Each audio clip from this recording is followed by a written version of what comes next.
stories, not to mention the ones that's gonna come while we're talking, you know. So let's do our disclaimer so we can get into it. I can't spare no time. I'm 1 minute late. I'm 1 minute late. I wanted to be on by 9:30. I'm 1 minute late. I went to the gym very late. I'm not making excuses. We gotta be better, right? We still made it, but we gotta be better. This is my water jug to hydrate, guys.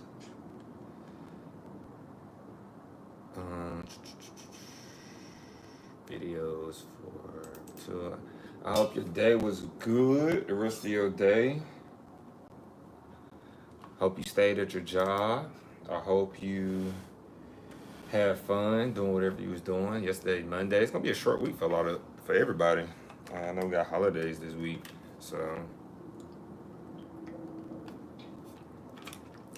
disclaimer: the videos presented here are for informational purposes only, and therefore, if you are to choose an institution, please do your own research and consult with a specialist at the institution that you are interested in. I am not a financial aid specialist, academic advisor, or representing any institution. Speaking on behalf of Creator, Henry is only speaking from his experience, okay? Now that we got that out the way, let's rock out. So first I got Brown University, first and foremost. Brown University. I don't know much about Brown University, but their name popped up like twice or three times in the past few weeks. So let's see what's going on with Brown University. They are having some trouble, really big trouble. They got to deepen their cuts, according to Chronicles of Higher Education. So you already know me. I'm about to do a little research on Brown University, actually, because I think they're private. I think they're an Ivy, to be honest. Let's see. Brown University. Yeah, they're definitely private. And they are Ivy League. Yes, another Ivy League being hit. So we are definitely. Have I heard of Brown?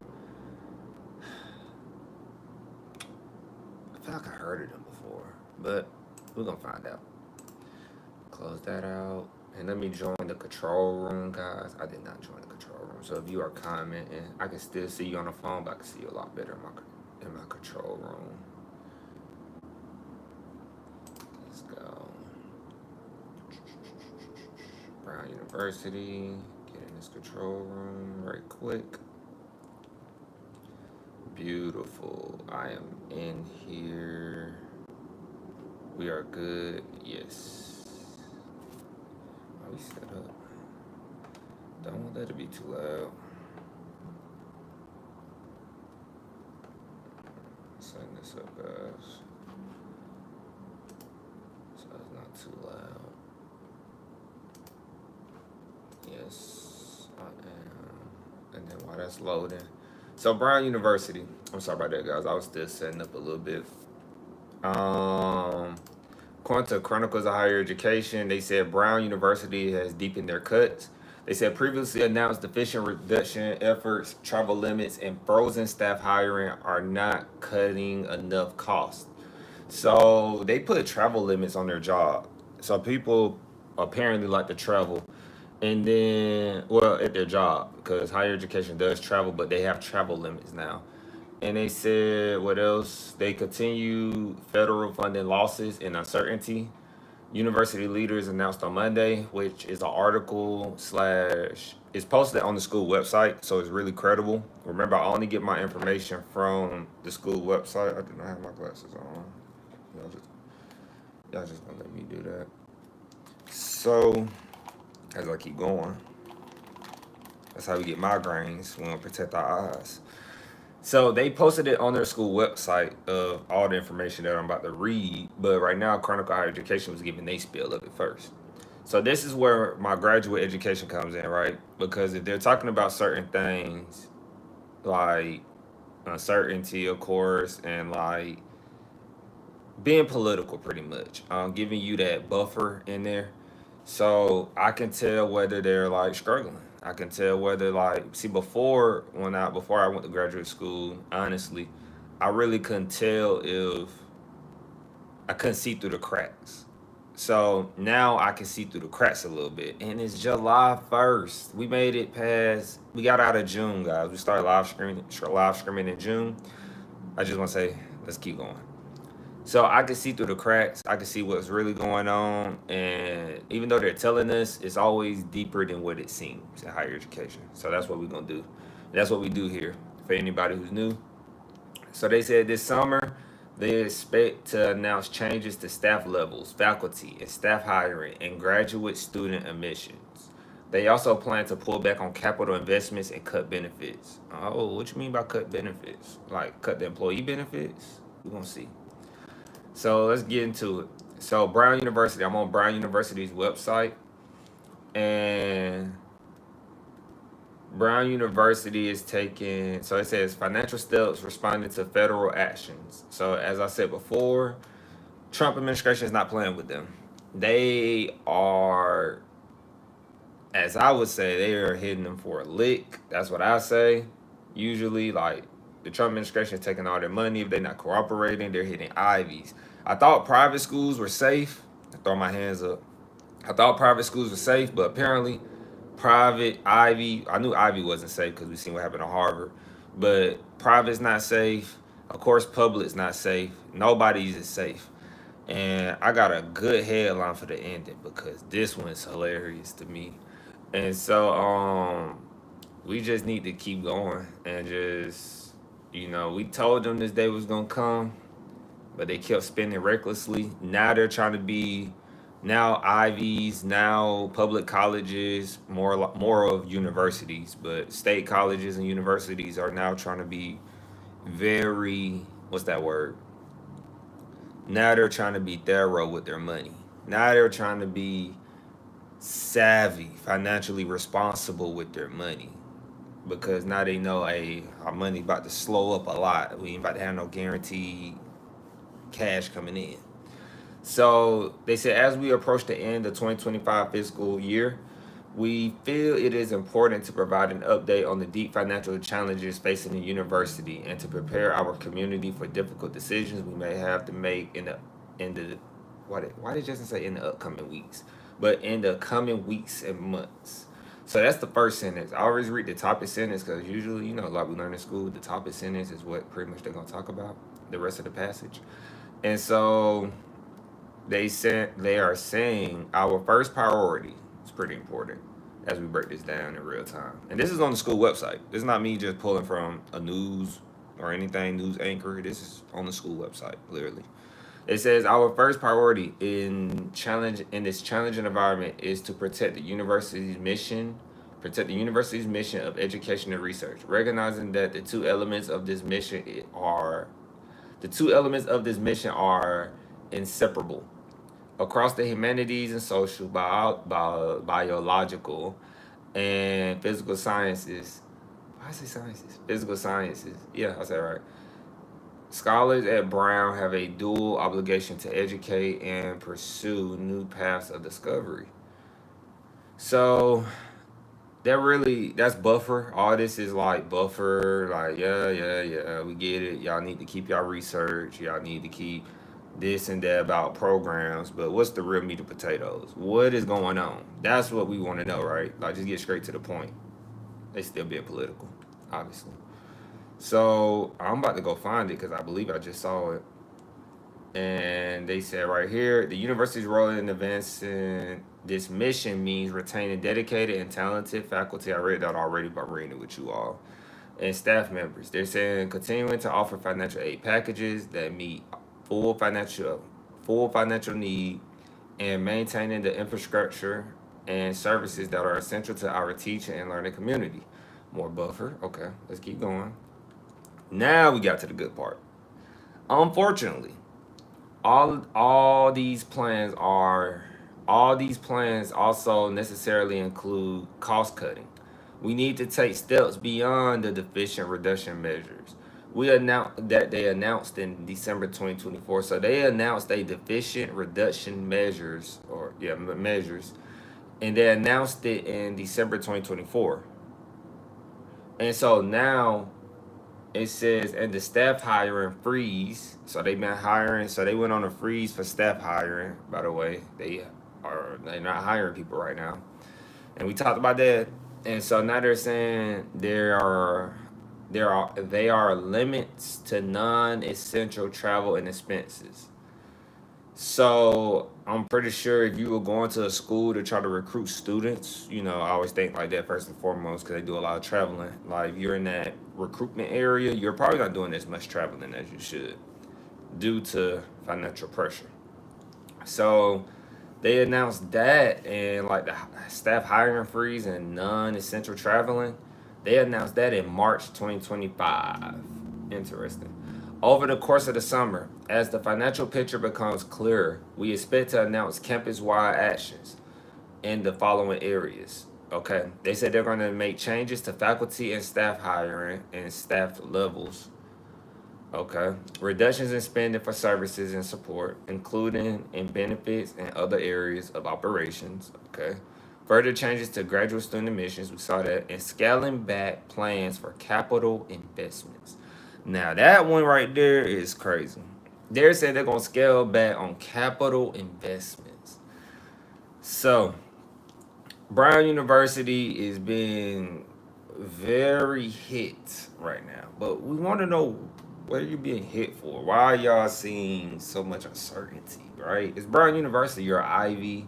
You're making money, right? I thought y'all was making money at least. I thought since they're Ivy, I thought they was making a lot of money because we could look at it. You already know if I look up a school, I usually look up the cost. And Brown University is private Ivy, so I'm looking. I'm already thinking before I look that y'all charging like 60 to 50 grand a year. That's what I'm thinking. So we're going to have to see what's going on. But they are saying right here that where is it? The savings from this effort come in addition to the salary freeze announced in the spring for members of the president's cabinet, who will receive no compensation increases for fiscal year 2026. Fiscal year 2026. The president's cabinet. So, guys, if you already know a president's cabinet, right? That's a real politics. Just like higher education, they have a president's cabinet, which is code for because I'm supposed to take a class like this upcoming like next month since it's August. I mean since it's July. I take a class on organizational structure literally next month. And so when I hear president's cabinet, I'm thinking like the real president's cabinet in the United States, but we do it here in higher education. We have the same kind of structure, which helps me a lot because being military, you just learn it naturally, like government structure and organizational structure. You just learn it naturally. So in higher education, I gotta specify because they took me right to the White House. We don't need that White House. So right now I'm going to go to. They're giving me the AI review, but I'm just going to go to Kennesaw State University's website. Right? They have the meet the president's cabinet. They say right here the president's cabinet at Kennesaw State University is made up of bold, energetic leaders concerned with academic planning, administrative and university operations, communications, and student success. Perfect. So I wish I could show you guys this. Once again, when I upgrade the studio, I would love to show y'all this. So the cabinet is consists of you got the vice president of student affairs. Did anybody say something in the live stream before I keep going? I really don't like keep going, y'all not. Okay, perfect. So y'all didn't say nothing in the live stream. Like and subscribe if you're gonna stay with us longer. I appreciate everybody coming. Let's keep going. So the president's cabinet is like your vice president of student affairs, vice president for advancement and CEO of the KSU Foundation, chief of staff to the president, vice president of strategic communications and marketing, director of athletics. So like these are your big dogs, right? I always talk about director of athletics, the chief business officer, anything with provost. These are like your suits, and it's a long list of them. And I guarantee you guys, The president's cabinet makes over 6 figures. Everybody on the president's cabinet makes over 6 figures. I promise you, if you go look up the wherever college you are at, if they have a president's cabinet, or like they might call it another name, and you go look at it, and you just found like all the execs pretty much. Like I'm looking at Kennesaw State right now. These people look loaded. It looked just like a business. And I get college is a business to a certain extent, but once again, they're in a terrible situation, so they can't be too good at business because it seems like it's a lot of failing companies going out. And so I just like to think that's amazing that we were able to, of course, get a debt-free degree. But I think it's amazing that we were able to dodge the student loans epidemic because they were just giving out student loans. The way it's coming off now in the Trump administration, like the narrative they're pushing, if you stay to the end of the video, the narrative that they are pushing right now with the Trump administration is like they were just throwing out money to students. There was no structure on it. And so I'm so eager to talk about the end already because they're going to have limits. And so there's a president's cabinet though. So going back to where we at, Brown University. So they said the members of the president's cabinet. So the president's cabinet, like I said, they made like 6 figures, right? Brown University said we're not increasing the pay for any of the president's cabinet. So we can actually, during this live stream, we got time. We can go look at how much their Brown University, how much their president cabinets make. We should, right? We should do that.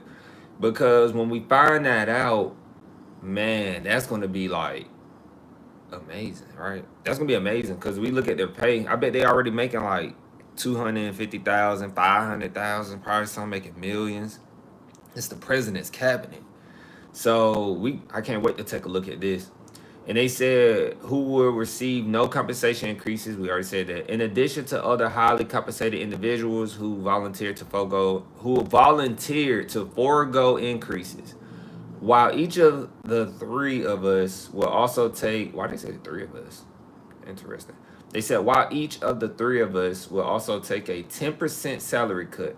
Man, I told you, these schools got to take some salary cuts. I said that. They have to take salary cuts. They're making too much money. If you just take the president's money, the athletic director money, and whoever else, like and subscribe. If you just take any of their money and you take away like 10%, 20%, 30%, 10%, 20, 10, you just start pulling and taking them. They have no choice but to scrape up money. It doesn't make sense. If y'all been struggling in enrollment, retention rates, which means you're not keeping students, which means you're not having that revenue that you plan on coming in, not coming in. That's on the balance sheet. So now, I have my hands down here. So now, y'all somehow still increasing y'all pay. That's why I said they were taking the money. I'm convinced a little bit after reading and talking to you all. I'm convinced that they were taking the money. They were getting money from the federal government, money from the students, money from athletics, and they were paying themselves more, and then they'll bring in somebody cheap, or somebody more affordable is the proper word and political word. Bringing somebody more affordable. Like, I always talk about the campus events on school grounds, right? They'll bring in somebody like, I don't know, somebody come speak. You think they might pay them like 50 grand. That's nothing to pay somebody 25 to 50 grand to come speak at the school. And if they really know their fee, they'll charge more. And guys, I'm telling you, like, you pay somebody 25K to 50K to get a celebrity to come to your school, or somebody like Warren Buffett, right? Or somebody like in the entertainment business, or you get somebody like who we talked about, or you get somebody like, even, I know it's controversial, but you get somebody like Elon who come to the school and come talk and speak to the kids. Oh man, you're gonna have more students just want to go to the school because they know you had that type of caliber of a person coming to speak. So, which is all just marketing tactics, right? And so now they're saying they want to cut their salaries at Brown University. They are in trouble. So right here, It says we will, however, move ahead with the increases in compensation. They said they will move ahead with compensation increases for non-cabinet staff that were approved by the corporation of Brown University in February. Okay, that's good. In accordance with our commitment to ensuring that Brown employees are fairly compensated for their work. You better, because we already know how them people who not cabinet members, we already know how they get paid. They do all the work, and that's history. That's all I got to say. So they're talking about now they got some more difficult choices being made in consultation with faculty and staff, blah, blah, blah. And then they're talking about their financial health initiative. So right here, this seems pretty good. The Academic Priorities Committee has been involved in assessing possible cost-cutting measures that affect academic programs. As I said before, these schools are struggling, right? Since these schools are struggling, guys, with money, they have to cut programs. And do I know? I don't know what programs are going to be cut, but your program got to go. If your program got to go, then you as a student will have to change your major. That's how it affects you. Every time students, I feel like I be having students come into the live chat or parents or students considering college that I don't think they really feel. I could be wrong. You probably could be coming in this chat. You could be coming to this screen and you do feel like it's going to affect you. But I think a lot of them don't know, like, hey, the school that you plan on going to in August, this upcoming fall 2025, probably don't have your program no more. And you're probably having a good time right now, which is true and understandable. But you need to have somebody in your corner telling you, because your school might not tell you. They might send you something, but it's going to be at the bottom of that email. And you didn't read the full email, and they said, oh, yeah, we cut this program, this program, this program, this program. True.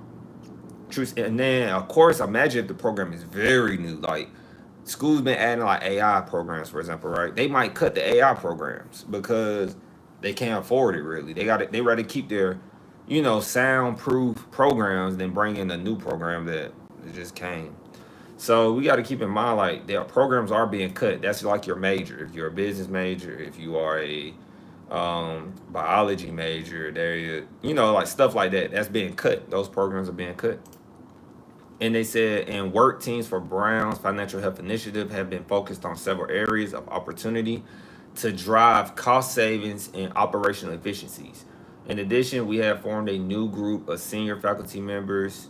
Okay, that's just buffer right there. Because that doesn't affect you guys, really. Like, if you are a student or a parent or guardian, that doesn't really affect you. That's more like staff related. So, this is where our meat and potatoes right here. I'm going to put this in the chat for you all. So, this is our meat and potatoes right here. So, threats to Brown's finances. Everything deals with finances. No matter how much we don't want to talk about it, but we have to talk about it. Multiple federal actions affecting institutions across the country continue to threaten the financial model that supports Brown's core mission. They talked about their core mission in the beginning, but we all know their core mission is pretty much the same, to further research, because they're Ivy. I'm pretty sure they do a lot of research, which comes from federal funding. But due to like the Trump administration and everything else, right, it all starts with the federal, and then not to mention other things about loans being limited.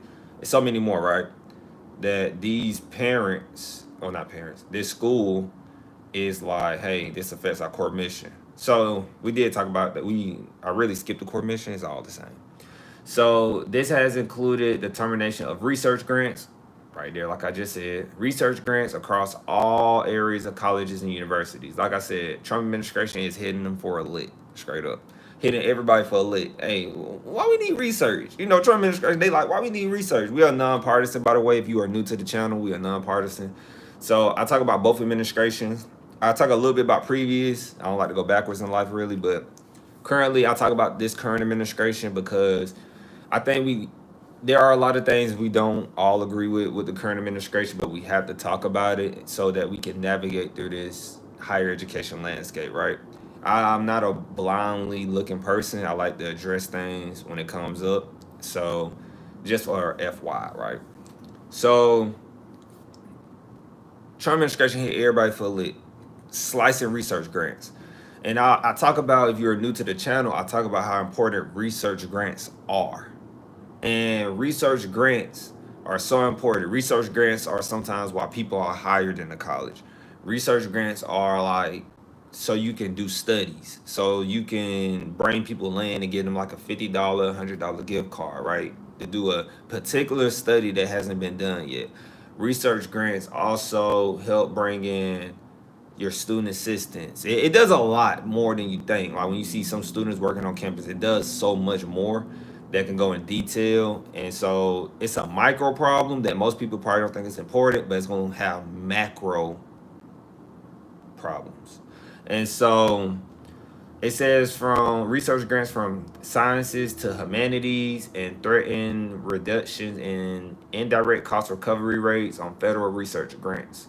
So, in addition, both the House and Senate versions of the budget bill under consideration include significant increases in the tax on university endowment gains. I think they're talking about the big, beautiful bill. They call it, I don't know why. So, that lets you know right there that these colleges are not. I hope they got somebody reading through this big, beautiful bill. I will hope they're spending their days reading this. But they've been calling it different names. I don't know why they've been calling it different names. They're talking about the One Big, Beautiful Bill Act. And so if you don't know what that is, it's okay. Just go look it up. And so the One Big Beautiful Bill is doing a lot of things. Like from a higher education perspective, I love what they're doing with it. I can't speak for nothing else in that bill. But higher education perspective, I love what they're doing. They're hitting the universities hard. They're going to help you. It's going to help you as a student not take out so much money on student loans. Now, on the flip side, some people can say, well, what if I need more money to go to school? That's where we come in and say, like, look, you just need to really outline how much you're going to need for this upcoming year of school. Like, you really have to lay down a budget. Because when I was doing my process, I started at my 2-year. I was paying about $1,700 fall and spring. $1,700. That's very cheap, right? And it's still about them same prices in different states. Georgia is probably like not the best. We like middle. I would say like not the best though. And I still managed to do it. So let's keep going. Substantial reductions in the budgets of grant making agencies and reductions in the generosity of Pell Awards, which support our lowest income students. Now listen, I don't know when did they, because I was a Pell Grant student, guys, and they always quit to say, oh, it's going to hurt our lowest income students. Their Pell is not going to be there no more, whatever. And so they published this Monday, June 30th, yesterday. Guys, if they was up to date on their news, if I'm not mistaken, I seen the posting, I seen the one of the media outlets posted it.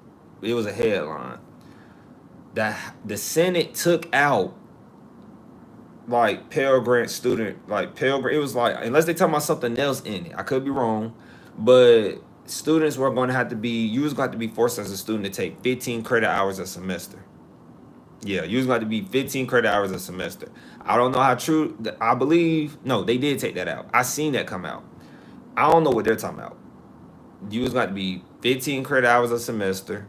You wasn't going to be eligible for your financial aid or Pell specific right now. You wasn't going to be eligible for if you're a part-time student, you were not eligible for financial aid, Pell. And then it was some other things, but most of all the important ones, we live streamed it. You was going to take 15 credit hours, which is going to be hard for you as a student because normally students should take 12 credit hours, which is very good. And or less. And then you wasn't going to be eligible if you was part-time. They send Pell Awards, which support our lowest income students, and reductions in the ability of graduate and medical students to obtain federal financial aid. Now right here, that's a buffer. I'm finna give y'all some game real quick. This is a buffer. This is where I can see where the right side, like conservatives, talk about things a little bit. This is a school being a little liberal right here, trying to turn you against something that's really not helping you. Now, it's always two sides to everything, because I know people who are in like medical school or graduate school related. I'm in graduate school, prime example. And so they're saying right here that reductions in the ability of graduate and medical students to attain federal financial aid. That is code. That is a code word, CODE, code for reductions in the ability of graduate and medical students to attain federal loans. Because in graduate school, medical school, law school, any type of school after undergraduate, which is your first 4 years, right? When you're all happy you got into this school, you all happy you got into your dream school, right? In undergraduate, right? You get like some benefits, you get some other stuff like you might get Zelle. I heard Zelle before. You might get some. In Georgia, we call it Hope. We call it a secondary. You might get Pell, right? You don't get none of that in graduate school. They cut all that out. Graduate school, you have to when you complete your financial aid for graduate school, you're just pretty much trying to figure out how much loans you're gonna get. Pretty much, literally. I had somebody cold, like cold.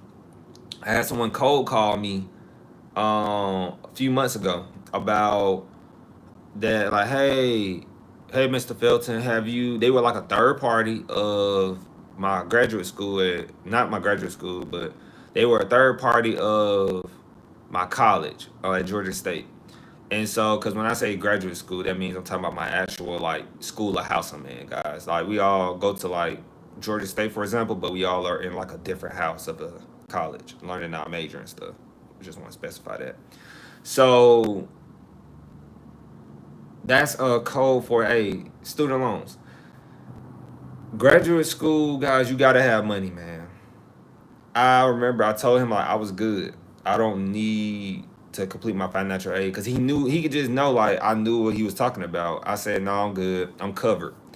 You're trying to make me go to complete my financial aid so I can take out federal student loans. I don't need the federal student loans. My graduate school is 2,500 per semester. Literally, I got the e bill right now. It's like 2,500, and so that's very affordable compared to some undergraduate prices out here. And that and they're like saying that that's going to hurt them. This is Brown University, Ivy. I believe that's how you say it, Brown University. I want to make sure I say it right. Yeah, Brown University. That's code for that. And I'm gonna put it in the chat so y'all can see it because you don't get no. I don't know why they say that. Like that's a buffer. And I'm gonna say it one more time: reductions in the ability of graduate and medical students to attain federal financial aid. No, just tell them that's to get loans. Unless somebody knows some secret, I don't know, where they handing out money in graduate school, like free money, let me know. But trust me, it's just to get loans. It's nothing. It's not. It's really nothing. It's like, oh, you want subsidized or unsubsidized loans? And the big beautiful bill too. They plan on taking out subsidized loans. That's gonna hurt you because subsidized loans, from my peers who told me, more well, for my girlfriend because she took out a little bit in undergraduate. She told me subsidized keeps the interest down. Like your interest is gonna stay the same no matter what when you start paying it back. So unsubsidized is not good. It's not good at all. And it says beyond this another topic sentence. It says beyond this, Brown and several other institutions are experiencing a large scale freeze of hundreds of millions of dollars of federal research funding. We already knew that. They are, yes, we know. It's large, hundreds and millions of dollars of research. Since April 3rd, that's right after Liberation Day, I think, or right before Liberation Day. A lot of stuff went down, guys. It wasn't just tariffs, it was a lot more. The government has with no formal explanation, ceased paying bills on existing Brown grants from the National Institutes of Health, NIH. For all my people out there in health, NIH is important because that's where all my health people out there do their research to make sure we can stay healthy. Because, fun fact, you probably know this, everybody, but I don't know. A lot of colleges have a medical facility. And so, with the medical facility, they do research. Like if they see something unique, that schoolhouse with their medical, not college, but literally like a hospital, That's where they do their research. And it's something else I was about to say. I feel like I left me for a second. I feel like it left me. But let's keep going. It'll come back to me. It'll come back to me. And which represents over 70% of the university's federal research funding. They said these lost funds total $45 million as of June 30th. Hit them for a lick. About technically $45 million. Don't ask me where it's going, because I do not know where it's going, y'all. I do not know where it's going. If they take it, I do not know. The number is increasingly by about 3.5 million per week. Oof. They said, which is about double Brown's budget for salary increases in the coming year. Which is about double Brown's budget for salary increases in the coming year. Okay. And more than 3 times our budgeted increase in student financial aid and support in the coming year. So people must be getting paid at Brown University. We need some people in the chat who work at Brown and who can tell us, because if they do salary increases like every year or coming year, those people better be paid at Brown University. If I look it up, they better be. I'm talking about everybody, top to bottom, even the people on the bottom. So as we keep going, I really think that's it with Brown University, guys, and we can go from there. Steps taken by Brown it's more in here, but for us related, let's see. Steps taken by Brown to safeguard funding resources. Okay. They said right here, this seems pretty important, but we'll see if it's good. We have secured a $300 million term loan. We have secured a $300 million term loan to help the university manage its finances and priorities as we plan for a wide range of scenarios. They're broke. I ain't got no money, baby. They're broke. The school is broke. Oh, man, it's so bad.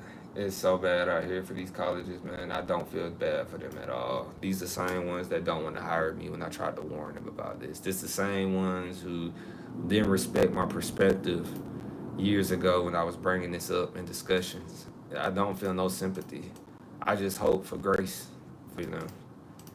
And I'm going to explain this, guys, real quick. I'm just trying to put it in the chat so when people come in, they can see it.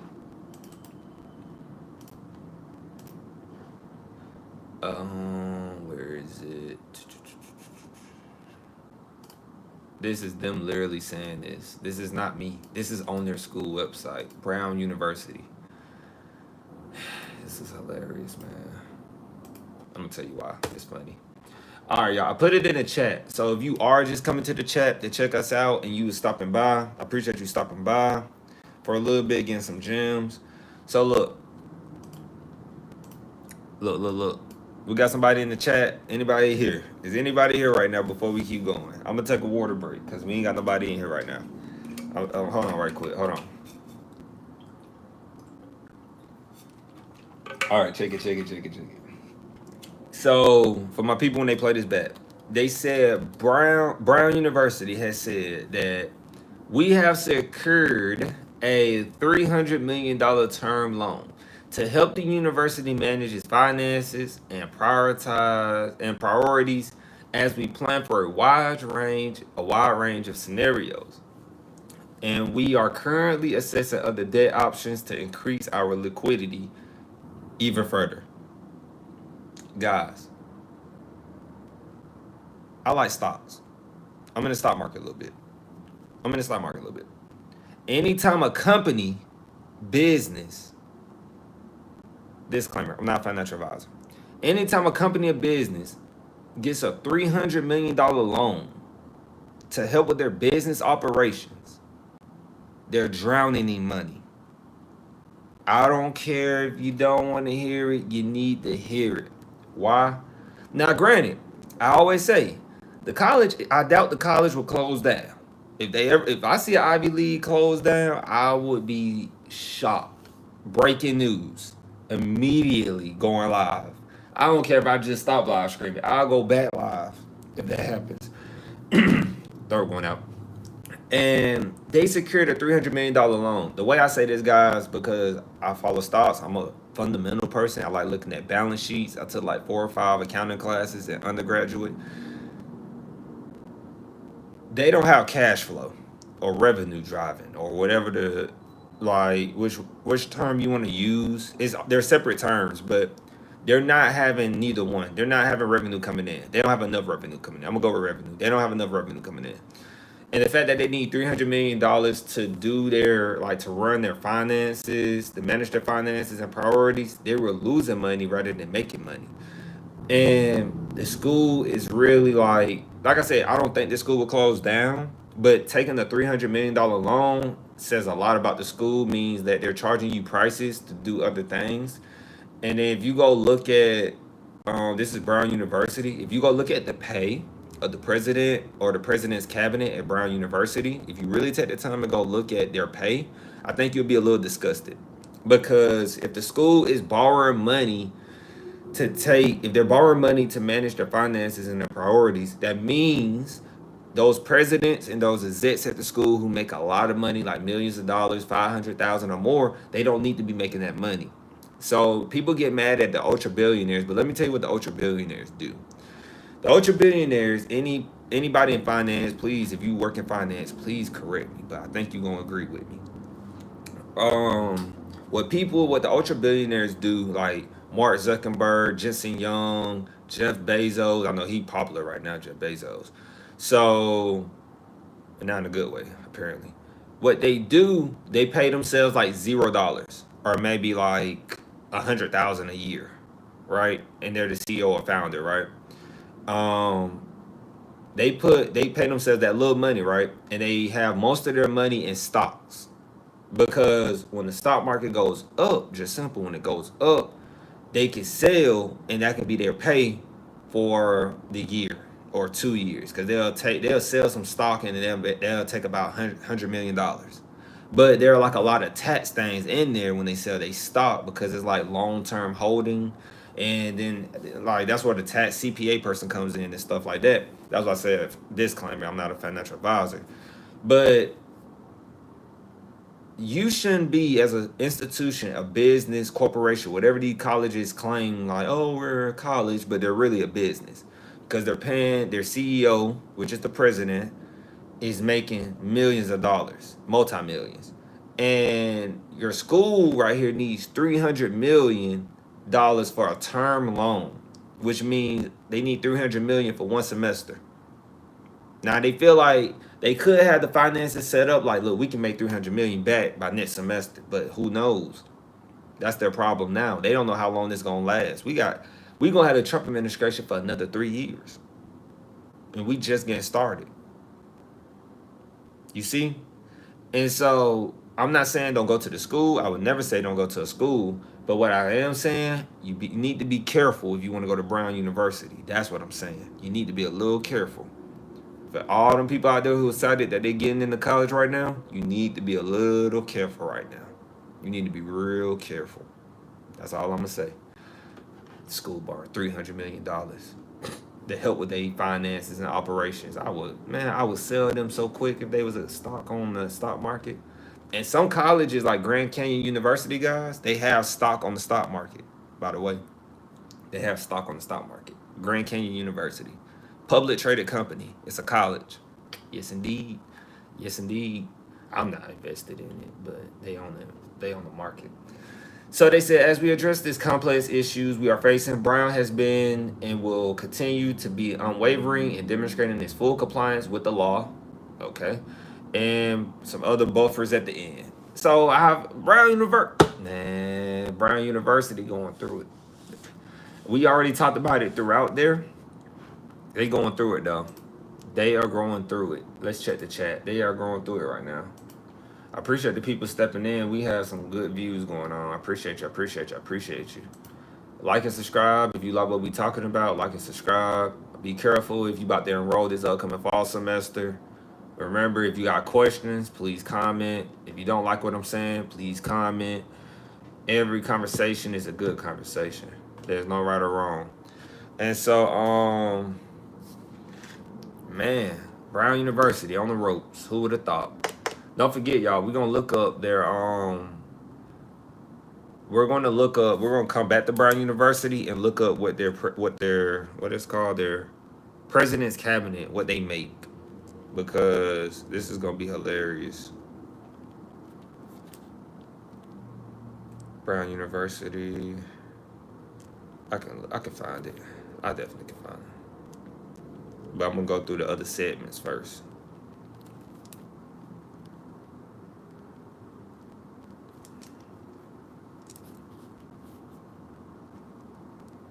All right. Had to put that note in there. So Upenn and Promise programs. That's interesting. Why did I talk about Upenn? Because Upenn is highly respectable institution, and I believe Upenn is Upenn is a private, I believe.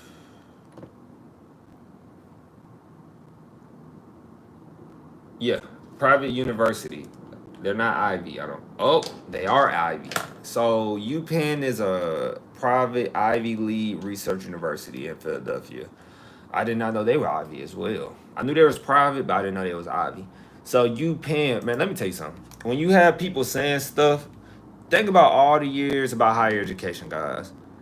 We are in something revolutionary. I've been saying this for years. This is a revolutionary moment. I had a perspective that nobody else could see about higher education. I didn't know it was gonna happen. I just knew it was gonna happen. You have never heard Ivies, public colleges, public universities, more of all, state universities. You never heard them talk this much about uncertainty of things until now. Keep that in mind. Every time you saw your university, your college, or whatever talking, they were talking about how you need to come to their institution. They didn't care that, hey, prices were too high, because students didn't care. Why should we care? Parents and guardians didn't care. Why should we care? And they just took your money. They took your money. They sold you a dream and didn't really follow through on it. They followed through on some students, right, who did get the benefit of the college very well, but the majority didn't really gain from it. How do I know? Research tells. You have more students who took out more debt, and they not even getting a good return on their investment. So why are colleges steadily raising their price? It's simple, guys. I don't change what I'm talking about. I'm going to say the same thing or similar. And then when you come and you see it, I know it's hard to bear. I know it's hard to withstand. I know it's hard to understand, like, dang. But you really have to soak it in and tell, like, the next kid, next student get ready to go to college, the next parent or guardian, like, don't be a beginner. Try to really dig a little bit. You don't have to be an expert, just dig a little bit. You will be surprised at what you get out of this, because they're scared. Institutions are really uncertain and scared. They spent all this money wrongfully. Now, granted, college is gonna still be around, so I don't know why they're so scared. I know why. As I always say, they're scared because they know they might lose their job. That's why. Because the first thing somebody gonna ask is, how did this happen? That's what people gonna ask. They're gonna say, how did we get in this situation? Who was our leaders? Your leaders turned their head the other way. As one of my people said before in the chat, G, he's like a top dog for us, and he went to Columbia. And so G always says, like, hey, that was like, he said, I wrote it down. G said he either calls it blissful ignorance, or he calls it malicious awareness. And so, because these schools knew. I'm gonna ask you a common question real quick, whoever in the chat with me. Think about all the time you've been in college. I don't know how old you are or how young you are. Think about all the times you heard about college or school, higher education. No one never started a live stream YouTube channel telling you about the ins and outs of higher education and how it affects you in the future and long term. All these people know more. It's a lot more people that probably know more information than me. Granted that, but you think about it and think how they never told you. And then people try to say this where I hit this where it hits home at. This where you hit the home run for my people who play baseball. They say don't go to college, right? Don't go to college, go do a trade, right? Because if you don't, you can't advance your reading skills and learn the value of education. Most people in higher education, because I'm not talking about them right now, I'm really kind of like just being real with them. They're going to put the research in a book that you're never going to read, and they tell you not to go to college. You're never going to read the research. Like, it's been research done about how this is going down, like debt rising. You used to be able to pay like, man, college used to be like $500, $600 a course, 1,000 at the most for universities and Ivy Leagues. And then they gonna tell you, they gonna put it in the book, and you never gonna know. Then they gonna keep taking your money. They do research on this. That's what I go to school for. That's what I chose to do my research on in graduate school. And nobody could challenge me. And I promise you, I want a professional to come in here. I want a professional to come in this live stream so bad, so we can go tit for toe. Tit for tat, tit for toe, whatever. And it's sad. So let's get back to it. Upenn, Ivy League. Upenn. So we got she's a faculty expert. This is on Upenn's website. I saw this on LinkedIn.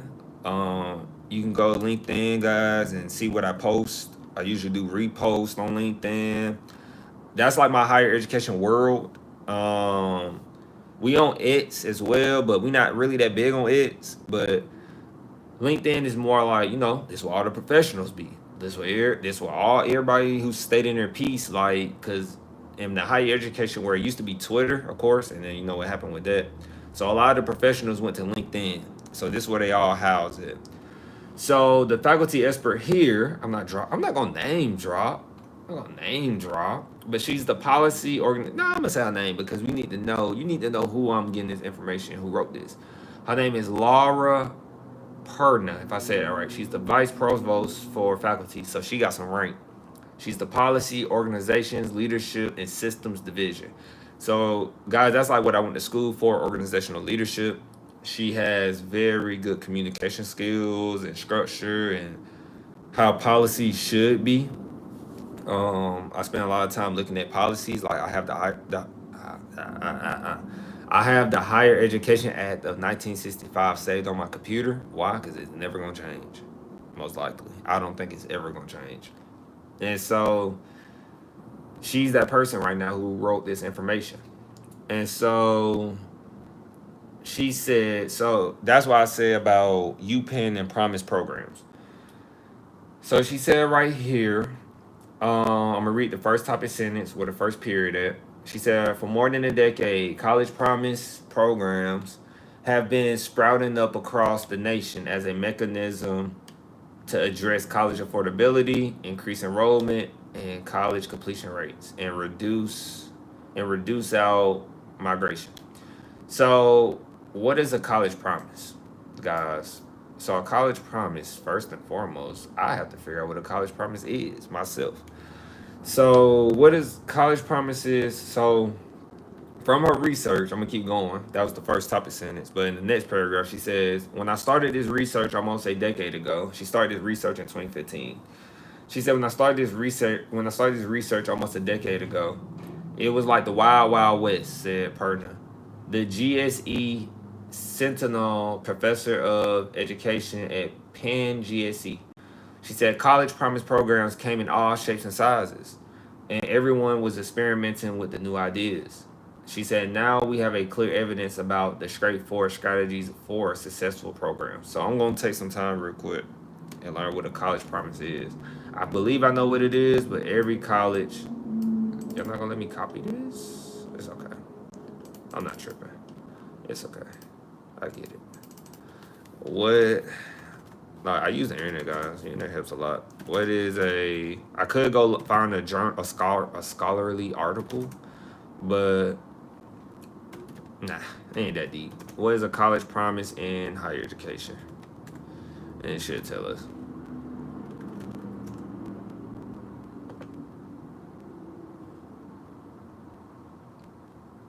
So right here on the AI, because AI pulls from the internet, I don't use AI every time, but AI gives you that overview answer.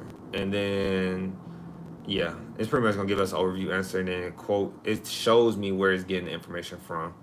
So it says right here, a college promise program in higher education is a form of financial aid that aims to make college more affordable, often by providing tuition free or reduced cost education to eligible students.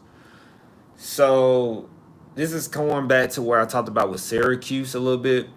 Syracuse, not too long ago, guys, were giving out, probably still doing it. They were giving out like financial. This going back to like financial aid packages, and it's pretty much like negotiations, if you ask me.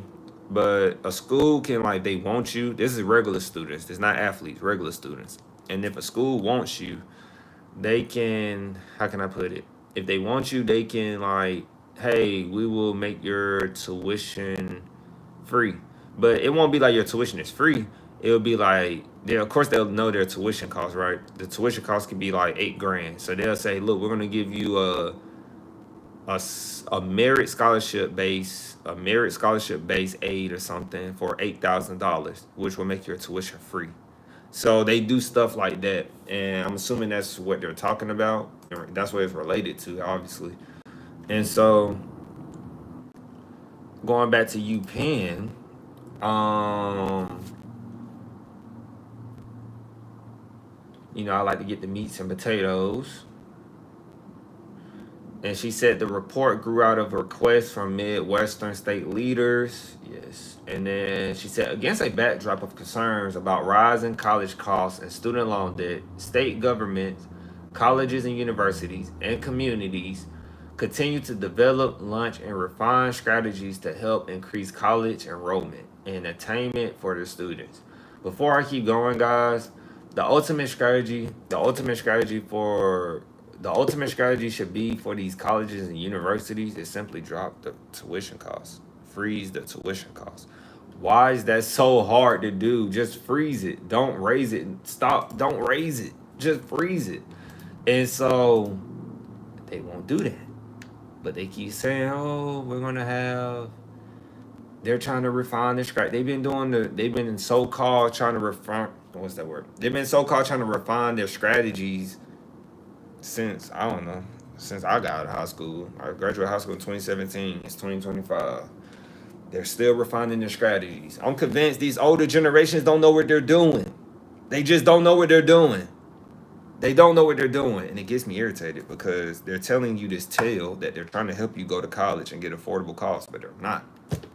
They're not. Only state right now, and it's probably not a popular state, but only state right now that I've seen do something to help these kids with college is California and Texas. California and Texas. California has free community college, at least at the moment right now. And they allegedly ban legacy admissions in California. So, and we did a live stream on that, guys.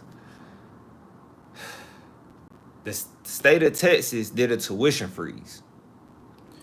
That was beautiful. A tuition freeze, I feel like it needs to be a universal policy. Like, at least until the wages catch up a little bit. That's where my economic people come in, because the wages are not even keeping up. So you have to find a university that's like really, like me, I found a university that has similar prices to my undergraduate prices. But that's what you have to do, but you have to dig. The normal person is not going to dig to find good prices in college. They're just not. There's no tool out there for it or anything yet. So that's my take on it, because I was determined. I would sit out 5 years before I go to a school that's expensive. That's me. I can wait. I'm patient. So going back to Upenn, what they want to be, or this the lady telling us what's going on for her studies. So shout out to her. She said, unlike traditional grant aid programs, college promise programs provide a clear early guarantee for students who meet defined criteria that at least some of their cost of attending college, typically tuition, will be covered, just like I said with Syracuse situation.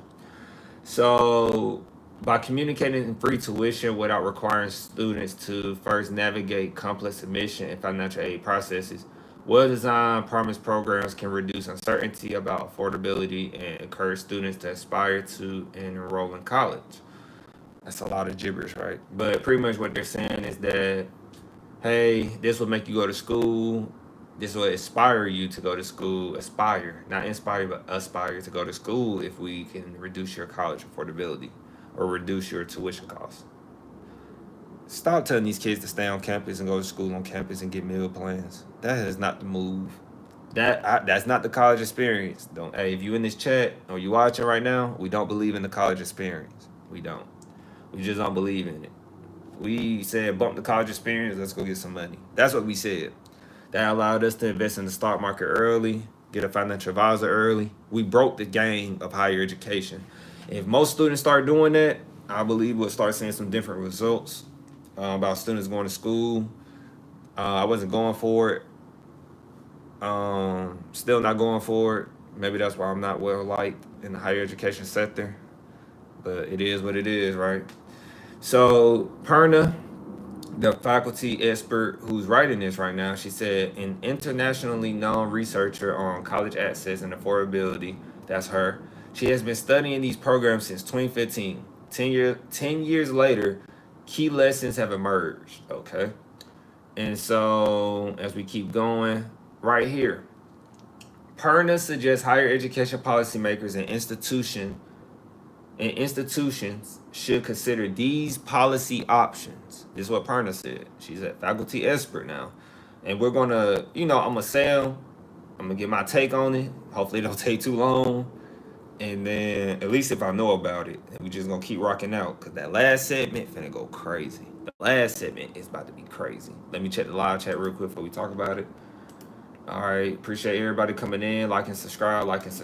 Please, if you want to have your higher education career advance, like and subscribe, because we are giving you a lot of free game that you can't find nowhere else. I promise you can't find this nowhere else. You'll be searching forever in a day. All those fake YouTube channels that talk about higher education, they talk about college and this and that, they don't know what they're talking about. So respectfully, subscribe, like and subscribe. We're gonna put you on that path and we're gonna help you. And ask questions. I lived it, I did it, I got a debt-free degree. So let's go. So Perna suggests higher education policymakers and institutions consider these policy options. Reliable and adequate funding. Funding constraints can lead programs to provide smaller financial awards. Add requirements. Okay, she's saying add requirements to reduce the number of eligible students and forego recruitment and support services. Uncertainty about the future funding can lead a program to communicate caveats that diminish the promise of free tuition. Funding constraints can lead programs to provide smaller financial awards. Add requirements to reduce the number of eligible students.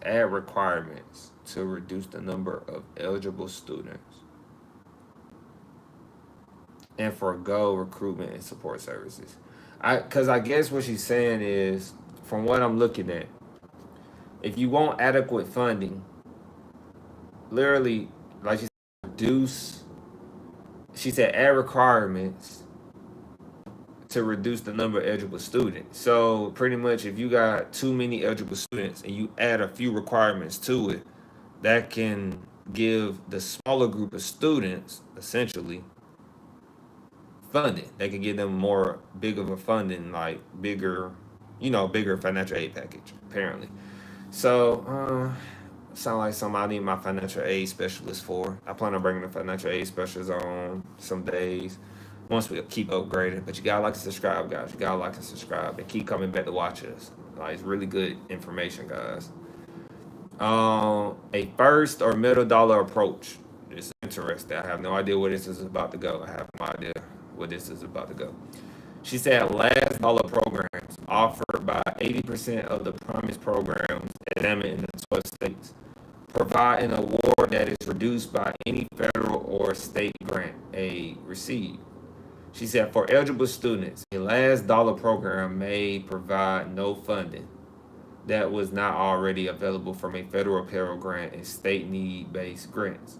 She said last dollar awards allow a program to spread financial resources over more students. First and middle dollar approaches can help eligible students also cover essential non-tuition expenses such as books, housing, and transportation. I don't agree with housing. Transportation, I don't know, that could be like from, I guess, the city transportation. But I know they have transportation on campus at some schools that do offer that, like buses. Books is crazy because I used to get all my books off Amazon personally, and I used to get my books from some. Did I get? I got a book from Ched one time. Poor Ched. I heard they going out of business, and then yeah, but I used to rent them off Amazon, so I don't know why they ever say books. But this right here, the last dollar programs, I don't know what that is. I never heard of that. So we're going to Google that too.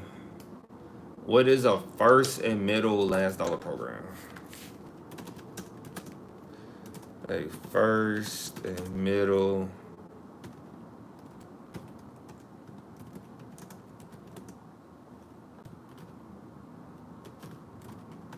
What is a first and middle last day program?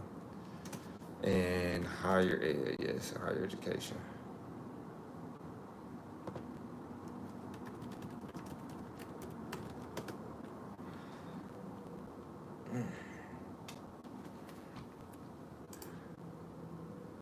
No, we're not talking about that. That's what I said something. We're not talking about that. She said first and middle.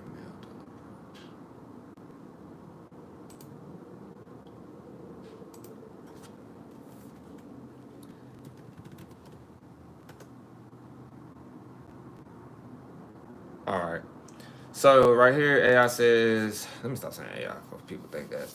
But going down to who is a credible source to tell us about this? Let's go to Georgetown University. Georgetown University has it on the school website, first and foremost, while we going through this.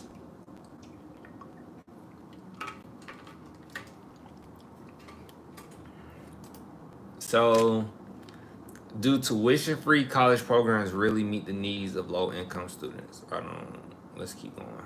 So, I'm gonna do a easy last dollar. Wow.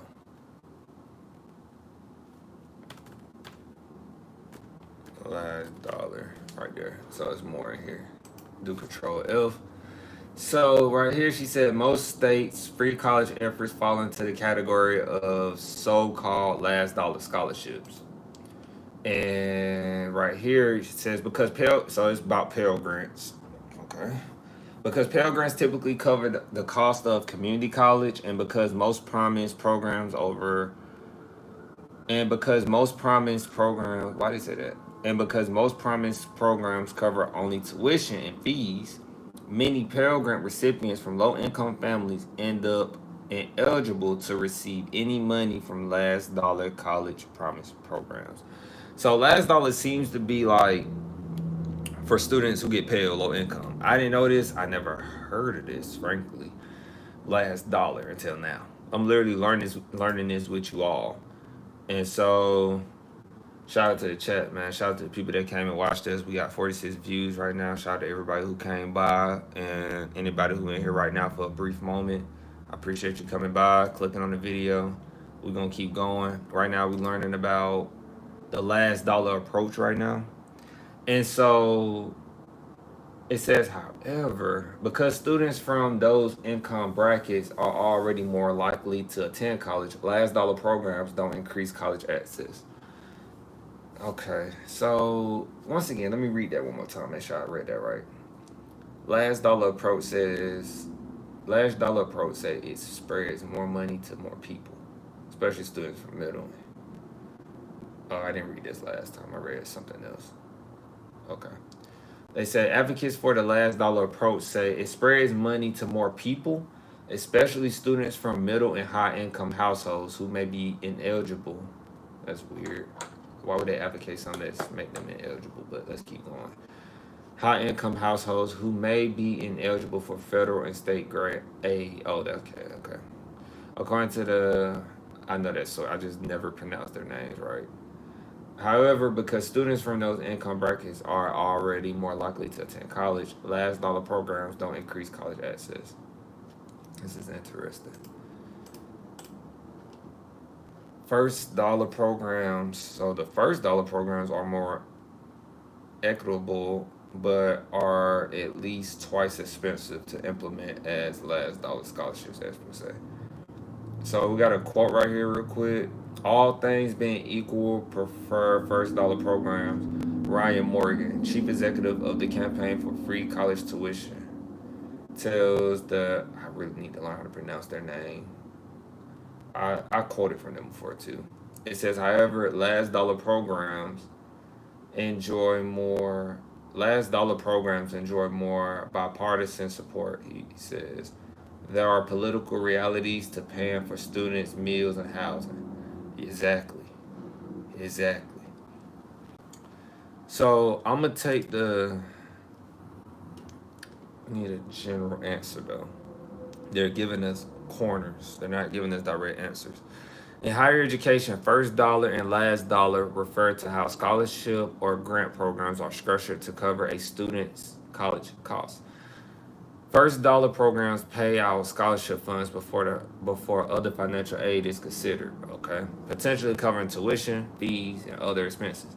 Last dollar programs cover the remaining costs of tuition and fees. Last dollar programs cover the remaining costs of tuition and fees after other financial aid like Pell Grants has been applied. A middle dollar program would provide funding to students who have some financial aid but still have unmet needs after other aid is applied, often targeting low income students to cover non tuition expenses. So this seems to be very like low income. We need a little more water, guys. We have been talking.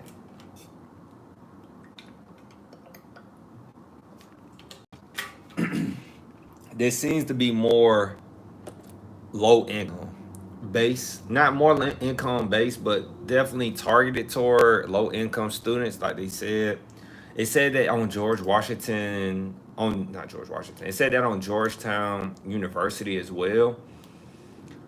Okay, as I'm talking about UPenn right now, I'm on the second bullet.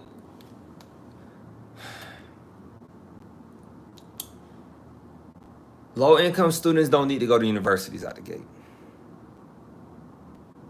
Now, if you are a low income student, from my experience of being a low income student, and there's many more out there, if you are a low income student, you should start it to your college, first and foremost. But if you got dreams of going to Ivy League as a low income student, you can go Ivy or go to a big university. I just know you're going to pull out student loans because if you're relying solely on your Pell, now you could have scholarships, you can have other things set up, but if you are relying on a Pell grant to cover your college costs, you are going to be in trouble. You're going to be in trouble. And these schools are trying to find ways to make college accessible to kids who are from low income backgrounds and have Pell Grant. It's really hard because students from low income don't need, from the community I met and low income people I met in my life, being from there in poverty, low income areas, it's levels to it for one. But they need more than like, okay, when they go to college, it's so many things it's more than just paying tuition. It's more like they need to know how to budget. It's a lot of kids in low income that don't know how to budget. They don't understand the value of a dollar. And so you think throwing them in college is going to fix that problem. And then they run into a problem where hey, you need to give us $5,000, or we need $5,000 from you. And I'm like, bro, I just left an environment where it was tough, so I don't have $5,000. And then guess what? They go back to where they're from, and then they end up there, misled. Oh, these things are complicated. This is what the school gonna tell you. These things are complicated. We're sorry. And then that's gonna lead into our last segment. But let's keep going. Low income students, if you get Pell Grant, man, remember, at least right now, your Pell Grant is gonna be about $7,000. If you are going to be a Pell Grant student, it's gonna be about $7,000 max. I really need you to know, like, hey, you need to make sure, because you got to split that $7,000 up, divide that by 2. You possibly, if you get the match, you're looking at $3,500. I need you to go to a school that's like $2,000 to $3,000 max per semester, like 2 to 3, really $2,000 to $2,500 max for undergraduate, especially if you're a Pell Grant student. If you got scholarships, some other resources that can help you like use it per semester, use them. But look, I'm gonna tell you start at 2 year and then bridge to that 4 year. That 2 year gonna save you $10,000 and more. Don't stay on campus. Don't get a meal plan. Saves you a lot of money in college. That's what I did, and I was able to not use all my what they call it. I was not able to use I couldn't use all my financial aid, so I saved a lot more. And then when I got that refund, disclaimer, not a financial aid advisor. When I got that college refund check, we all know about those. That's part of one of my highest videos on my channel. I literally went there, did it with my financial advisor. I learned about stocks, ETFs, and mutual funds through my financial advisor. And I was able to use long-term strategies with that college refund check. That's something they're not going to tell you, but you got to play the game a lot different, because that money can grow while you're in college, and you need money your senior year for school or something you got planned to make a big move. That money grew, and it wasn't sitting under a mattress. Let's go. So we on the second bullet. We on the third bullet.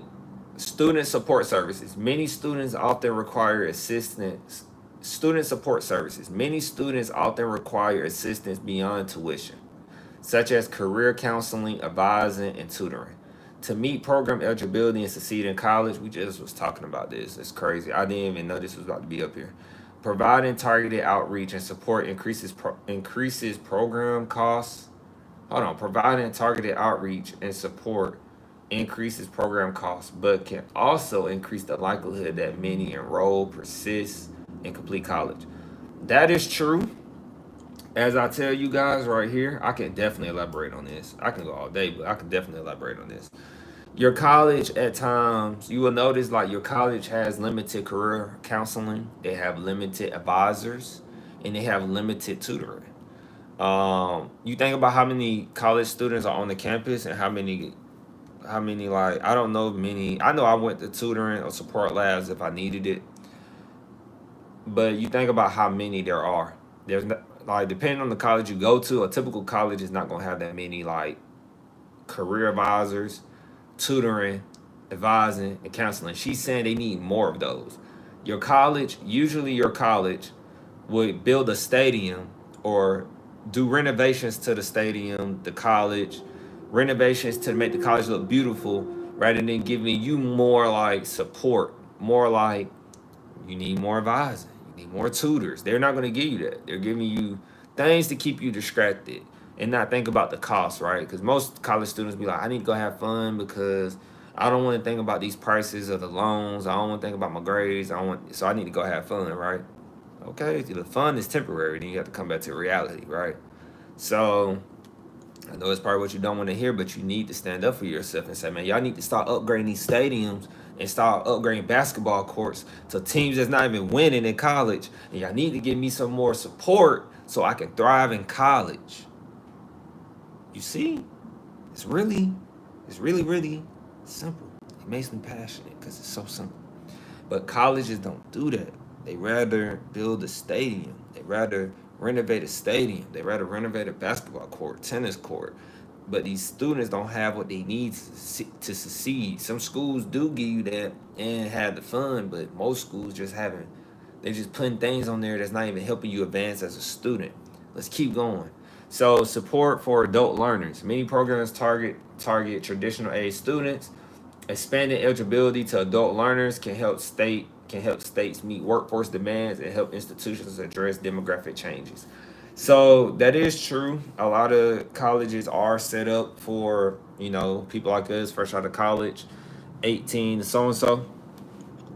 If you ask me, if I was a president or somebody who had this type of power, Department of Education or something, I would build a school for adult learners. It don't have to be crazy big. I would literally make a workforce school. I would make workforce schools for adult learners. They don't have to be huge. And then we can expand on from that. Do experiments, of course. See like where it goes from there. Like do a test run. And just do that. We have a lot of land. But adult learners, that's a tricky one. That's not my area. There are people that specialize in it, but that is not my area. And then it says the eligibility criteria and program messaging. Eligibility criteria and program messaging. Clear, jargon-free communication and personalized outreach about financial benefits. Eligibility and deadlines are vital for ensuring awareness of promised programs. Eligibility criteria can make it difficult for prospective students and other stakeholders to determine who can receive program benefits and create administrative burden. So when she says jargon free, I'm pretty sure everybody know what jargon free is, meaning like get rid of all the unnecessary buffer, as I say buffer. Get rid of all of that and just make it real simple and concise. So prospectives can understand like if I qualify and I don't qualify. Because people gotta remember like your administrative team or your staff, these are people like me or another person, these are humans who are for example doing this. They're literally doing this and going through these packets who's eligible, who's not eligible. It's not no robot, it's people. And they have to go through like countless 500 to 1,000 or more, like if you're eligible or not. That's a lot of work. That's a lot of work,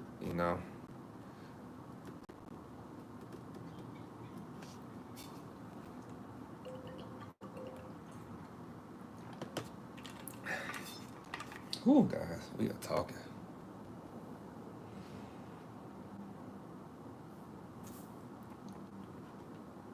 We are talking. Let's see where we at. Okay. Now we're at coordination. Coordination, that doesn't really apply to you guys. Well,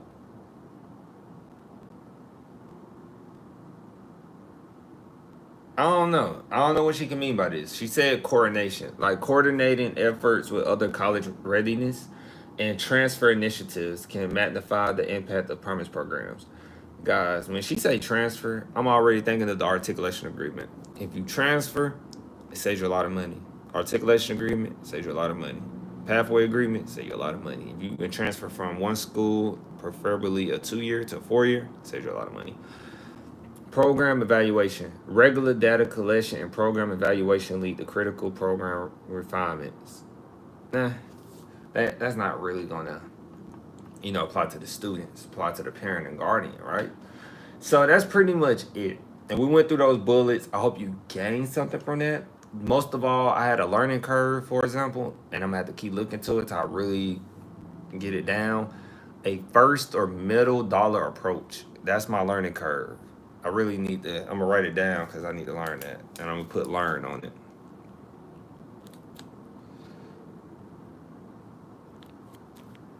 And then we're gonna get into our last segment, guys. Woof. We were talking, right? We were going crazy in here. Or nobody in here right now. Somebody could be in here right now, but we are writing something down right now. I know my financial aid specialist. I know he would know what this is probably. It definitely has to be in financial aid. for when I was looking at it. So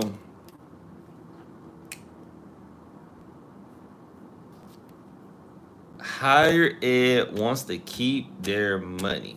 And what I said, higher ed wants to keep their cash cow. That's what I said. That's really what I said. I said universities. Where is it? I said universities want to keep their cash cow. Yes, yes, yes, yes. They want to keep their cash cow for sure. They want to. So as we keep going, it says higher ed associations oppose the Senate's big beautiful bill. Because remember earlier on, I said if you join us, I said earlier that the Senate has the big beautiful bill right now. And so it says nearly 4 dozen higher ed associations last week called for changes to the Senate version of Republican tax and spending package because it would limit federal student loans for graduate students, increase taxes on colleges, threaten programs that feed low earning jobs. So, real quick, one at a time. The main thing that I said though, the main thing that I got out of this right here that was hilarious to me or very funny is that they should put periods in this when they do these because I just be flowing and flowing. It says nearly 4 dozen higher ed associations call for changes to the Senate version of Republicans' tax and spending package, right? They said because it would limit federal student loans for graduate students. We just said that because Brown University had posted that on their website, talking about it will limit graduate school students will have federal student loan limits, pretty much, in my words and terminology. And they should. Why would somebody? All right, guys. Why should graduate students pull out more money than they need to on federal student loans? Now, granted, it's always two sides to everything. I'm all for it. Graduate school is hard. Some people graduate school, they can't get a job. I respect that. And I understand that this can be a big win for big banks. I am aware. Because if you can't get more money, if they put a limit on your federal student loans, let's say now, hopefully what I'm hoping,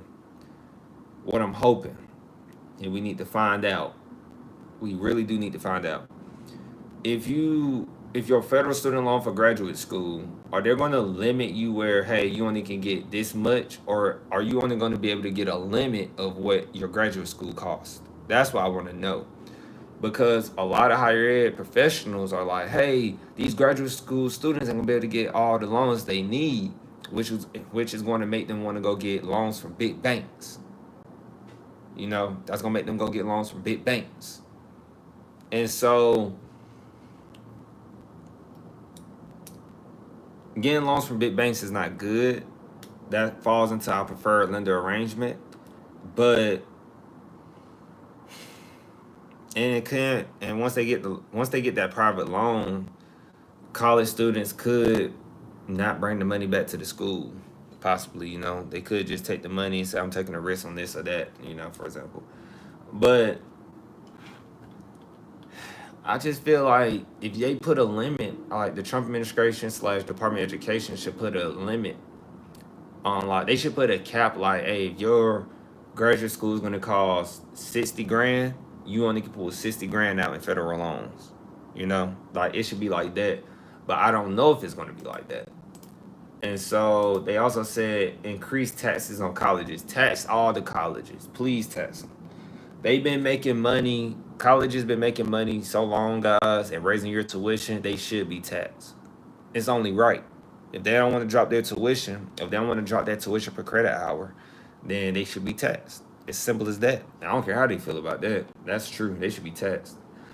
They said it's threatened programs. They said this beautiful bill threatened programs that feed low-earning jobs. Threatened programs that feed low-earning jobs. So I guess, I don't know. We're going to find that out. I don't know what they mean by that. And then they said make other changes that could increase college costs. college costs don't really have to go up. College costs has to go up because the money. So well, remember, colleges have been raising tuition costs for no reason. They say they've been raising tuition costs to help with amenities on campus, but nobody told y'all to add these amenities. Nobody told you to build these nice big stadiums of college. Nobody told you to add renovations to a basketball court. Nobody told you to add a swimming pool or a sauna or all of these extra things to a college. Nobody told you to add a nice big water fountain statue in the middle of the college campus. Nobody told you that. And now you have to reap the what's that word? You have to it was not reap the benefits, that's positive. You have to deal with the consequences. Yeah, you have to deal with the consequences. So it's an article or it's Adobe, it's a PDF. This is by it's by ACE. If you don't know what ACE is, it's American Council on Education. They are the ones who fight for the students who feel they are the ones who are trusted to be in the student's best interest. If you have any problems in college or higher education, you can write to them, contact them, and they can help you. They're like advocate for students in college. If you don't know them, you should know them. I didn't know about them. It's a graduate school, doing research, of course. Scroll like just surfing the internet, trying to get something on my paper, write my paper. Whew. They are some ones you need to know. And so as we keep going, shout out to the chat. We almost at 50 views. We ain't got no likes, but I don't know if that's a good thing. Everybody stand in with us, but you know, we gonna keep going. We gonna keep going. We get people in, they come and they go. So they said it's a long. It's not long. It's only like what 2 pages. It's only 2 pages ish, 2.5 pages. Where ACE has wrote to the Senate, I believe. Yeah, they wrote to the Senate. They said, "Dear Senate Majority Leader," their name, and Senate Minority Leader, and they wrote a letter to them saying like on behalf, speaking on behalf, speaking on behalf. They said on behalf of the American Council on Education and the undersigned higher education associations, I write to express our concerns regarding provisions contained in the Senate reconciliation titles proposed by the Committee of Health, Education, Labor, and Pensions, which is HELP, and Committee on Finance. So some other stuff in here, right? But if we want really the meat and potatoes to students, they said cuts to student aid will increase costs to students and erect barriers to developing the workforce our nation needs to complete. They said we appreciate that the Senate took a more measured approach and substantially limited the harm to students that would have resulted from the House bill by preserving basic Pell Grant student eligibility and subsidized Stafford loans. Like we just talked about the subsidized loans. I could put this link in here, I think, in the description. I'll think about it. It says, and subsidized loans for low-income students. Whoa. Pause. As a real quick. As a Pell Grant student who is eligible and used it, and subsidized loans for low-income students don't need subsidized loans. Low-income people don't need loans. That's what I don't like. They keep doing research on this and keep pushing this narrative because they're saying you're broke and you don't understand money if you're from low income. It's disrespectful to you. It's an insult on your intelligence if you don't know this. Listen, I didn't take out one student loan going to college. If you ain't hearing me, you need to hear me. I don't care if you ain't playing it, play it. Show it to somebody. Share it with somebody so they can comment. A Pell Grant student don't need student loans. How I know? Because I did it. I didn't even have a car when I started college. I used them refunds because Pell Grant students, and they want to talk about Pell Grant students. Not every Pell Grant student will get a refund check. When I got my refund checks and worked a part-time job, because you got to go out there and step. You can't half step. You got to step. Take the money, save the money, learn how to budget. That is what I just said they need. Low income students need to know how to budget. They don't need more loans. That's the problem. Because they take out more than they should. And when they take out more than they should, and then the student who don't really know no better, and they go get a degree that, like, you gotta think, man, when a low income student, they don't know what's gonna make a lot of money unless they doing engineering or something, or architect, or something, a big boy major.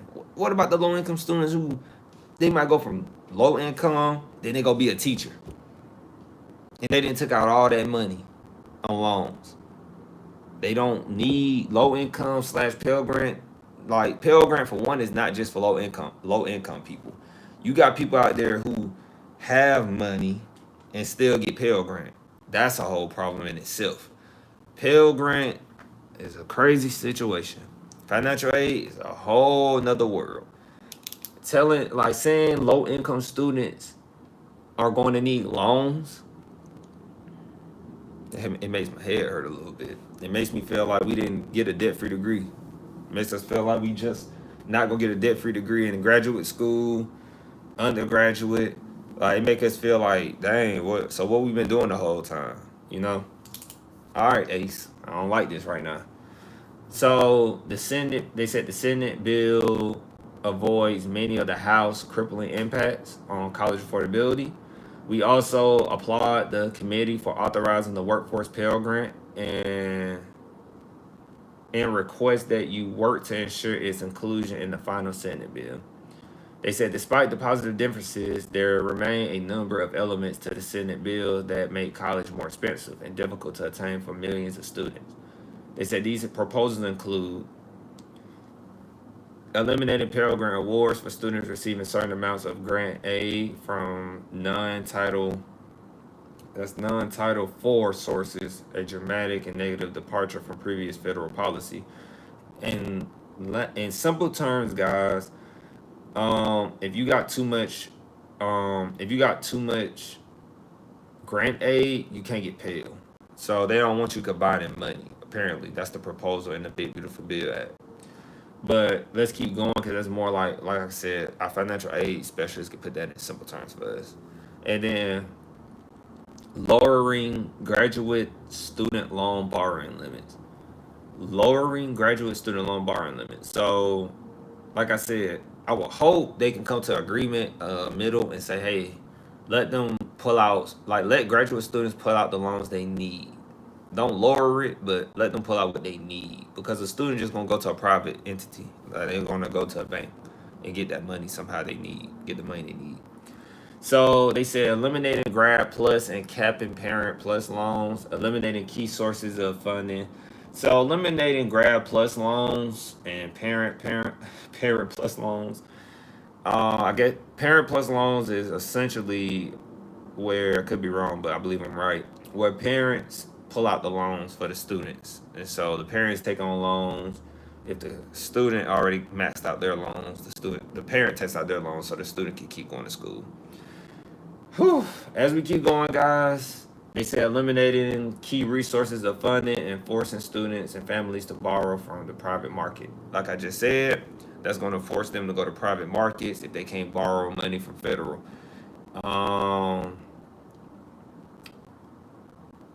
Yeah. We already, we spoke on it. We spoke on it a little bit. But it's going to make them go to private. So who are private banks? Like your JP Morgans, your Wells Fargo's, even Navy Federal. All those are private markets for getting loans. If you can't get enough from the Fed, like the financial aid people. So they said increasing the cost to borrowers by requiring them to pay on their loans for 30 years with a new income-based repayment. They said increasing the cost to borrowers by requiring them to pay on their loans for 30 years with a new income-based repayment assistance plan, compared to the existing repayment plans with a maximum of 20 or 25 years of repayment.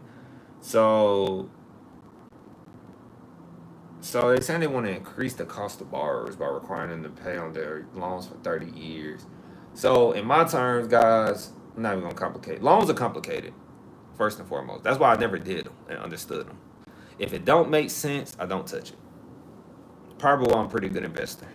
fundamental investor at least. Because if it don't make sense, I don't touch it. Like, it's that simple. If it don't make sense, don't do it. And I'm still upset that they're saying low income students need to borrow loans.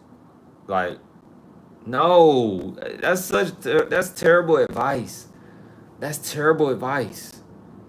Like, people gotta realize, man, I went to school with a lot of people from low income. I got siblings who I grew up with from low income. Where do you think I learned this from? I got older siblings. They gave me the game. My mom gave me the game. They told my sister, say, Henry, don't touch no credit card, don't touch loans. They told me don't do that. They gave me their experience. And now ACE, American Council on Education, is telling us, they're writing to the Senate that, hey, students from low income not gonna be able to go to college because students from low income communities not gonna be able to go to college because they can't borrow money. Cause like they saying the Pell is going, like, if their Pell is not enough to cover college, they got to get loans. That low income student, if they are relying on Pell solely to go to school, they need to start at a 2-year college and bridge to a 4-year. That's what they need to do. They don't need to borrow money. They need to go to a school they can afford. That's the problem we're having. They need to go to a school they can afford. I'm going to say it again, and I'm going to post it again, and I'm going to make sure I clip it and say it again, because it doesn't make sense that people ignoring this. Why are y'all ignoring this? History repeats itself.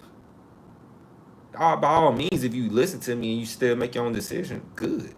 But no, don't take out the loans if you can't afford the school. It's an investment. Treat it as an investment, not as a luxury to get away from my parents. Stop doing these myths they're telling you. Everything you heard about college, oh, get away from your parents. Now, if you come from a bad household, of course, yeah, get away. But if you come from a decent home where it's not really bad, if it's worse than the military, go to the military. Because I'm military. But if it's worse than the military, go military. But if it's not bad at home, stay home and save money. It's not what it used to be out here, where you can go off and rent is affordable. Real life problems out here, guys. Real life problems. I got solutions to them if you have some questions, but let's keep going.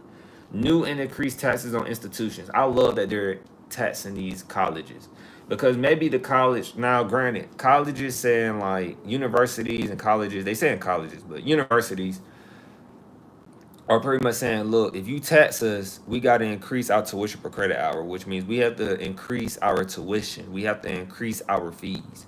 That's what they're saying.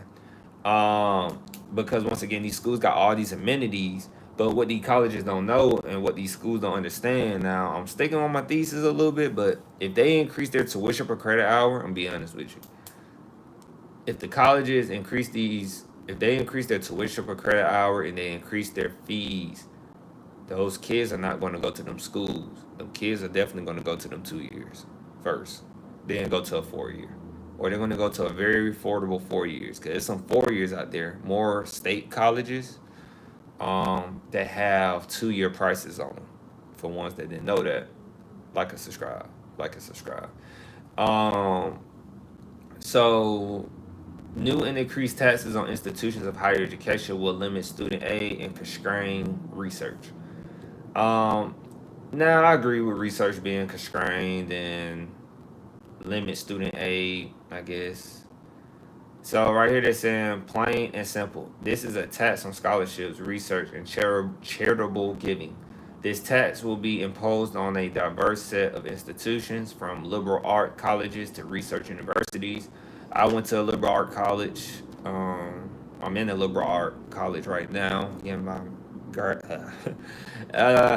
graduate degree. So I'm in a liberal arts college right now. They said to research universities. I go to a research university as well. It's a R1. Georgia State University is a R1 institution. And so, and standalone medical schools that all share a tremendous commitment to student financial aid. In fact, many lead the nation in providing debt-free access to low and middle income students, relying heavily on institutional and endowment resources. Now, I'll be honest with you, I don't know how much of an endowment and institutional resources I have. More of all endowments. I don't know how much I use as a student personally. They didn't really tell us. So now it's hard for you to get the message out because you didn't tell us. But you want us to support y'all. Higher education is getting everything that's coming to them. Sadly to say, they're getting everything that's happening to them. Everything that's happening to these institutions is long overdue. Once again, it's long overdue. It's long overdue. And they have some stuff in here.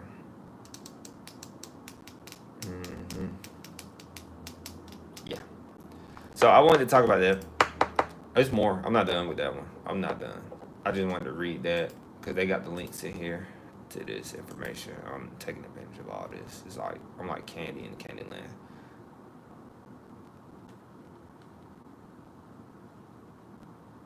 And this is something that's not even good. It's not even a good source. All right. So once again, colleges are going to they're going to get taxed on colleges. Colleges going to get taxed. Increased taxes on colleges could drive up tuition per credit hour prices, could make college more expensive, could make the fees more expensive, right? It's higher ed is scared. Once again, this is just showing that they're scared as a closeout real quick, because we got to review a college. We're going to review Brown University for first and foremost. I know they're private, but Brown University was like the hitter. And so I'm gonna be real, I believe this bill is gonna get passed. Frankly, the one big beautiful bill is gonna get passed. It didn't take them that long to make it. It was already pre-made, if you ask me. It's gonna get passed. Only thing that they can hope for in higher education, that the storm is coming. Only thing they can hope for is that some things get taken out more.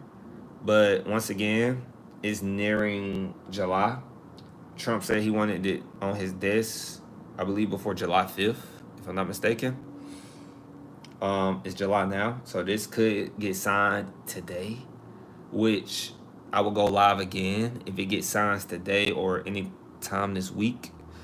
When this bill gets signed, because when the Senate signs it, it's official. Everything that they wanted to take out, any more things they wanted taken out,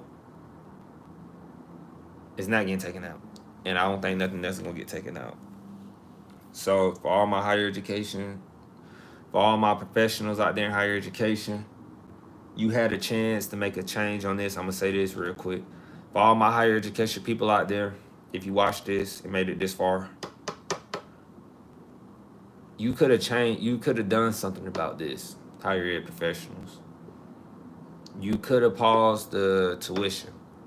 You could have freeze tuition. You could have came up with better strategies to make sure these students will have a successful higher education career. You could have, I'm venting right now for anybody who just joined real quick. Those higher professionals could have stopped this before this happened. But it's going to happen. And they're going to sign that bill. The Senate will sign that one big beautiful bill in a higher education perspective. They're going to sign it. And once again, schools could have freeze their tuition per credit hour. Schools could have came up with better strategies for students. Instead, presidents chose to fatten their pockets. They chose to pay their homeboys and girls, in my lingo. They chose to put people in positions who were not higher ed professionals, who didn't go to school for higher ed, but who were literally people who went to school for healthcare and engineering or whatever, and they put them as college presidents. They put them as leaders in higher ed. So you get everything you deserve because you thought they were doing really good practice, good business or higher ed practices, and they wasn't. They were not. Instead, they blustered their stadiums, their football stadiums. They blustered their campus. They made it look like a 5-star hotels instead of actually trying to figure out how to make college accessible.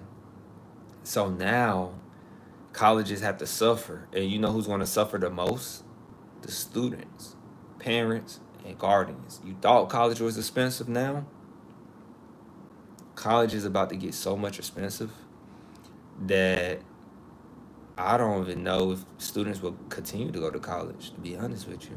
I don't know what this is going to start. I don't know what is about to happen. Something's about to happen when they sign this bill, and when this becomes officially law, like like how this is about to go down. And when higher education get taxed, higher education, like universities, they're going to say, oh, we have to raise our costs because the Trump administration taxed us. The Trump administration taxed you because we're nonpartisan. They taxed you because they seen how much money y'all was making. But then again, y'all didn't have enough money set aside, all these universities and colleges. Y'all didn't have enough money set aside. Like, if y'all get taxed, do y'all have it set aside? But y'all don't make enough. They don't make enough in itself to even pay on taxes. Literally, Brown University just took out $300 million for a term. That's an Ivy League. So imagine how these other colleges look. Man, you might see some schools close down their football teams. Like, think about these small schools like who got football teams that's D1 for my athletes out there. Like, you think they care about a basketball program? They would save their school before they save a sports program. It is about to get ugly, man. And I'm saying it now, and it's July 1st. And the one big beautiful bill has been, it moved like a disease. That's how fast it moved, man. They finna sign it.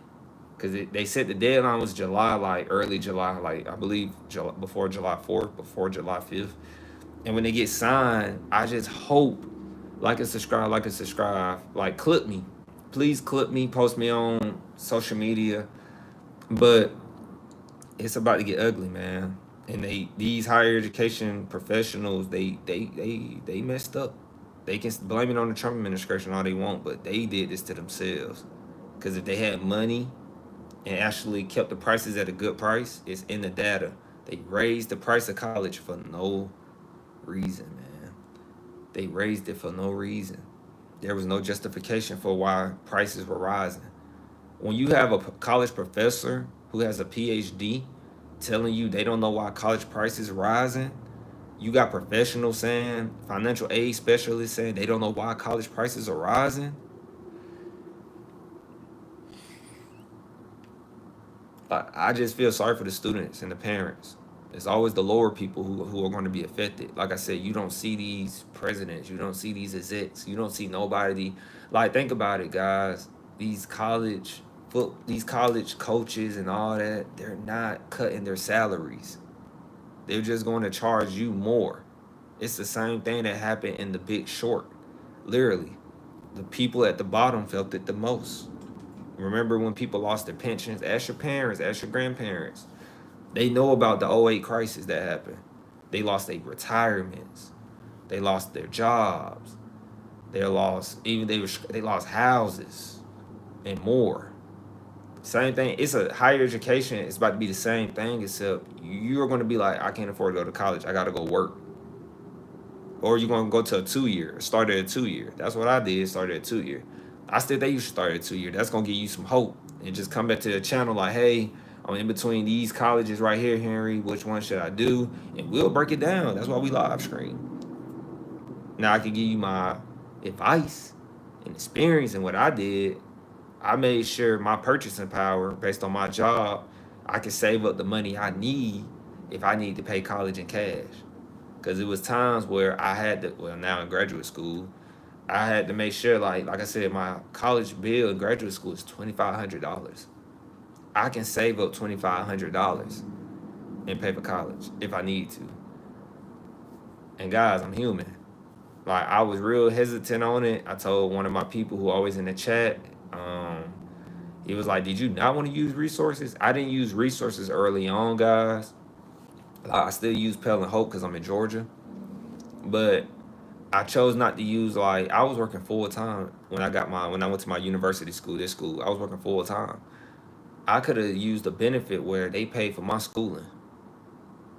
100% they paid for it. I didn't use it because I know every student can't get that.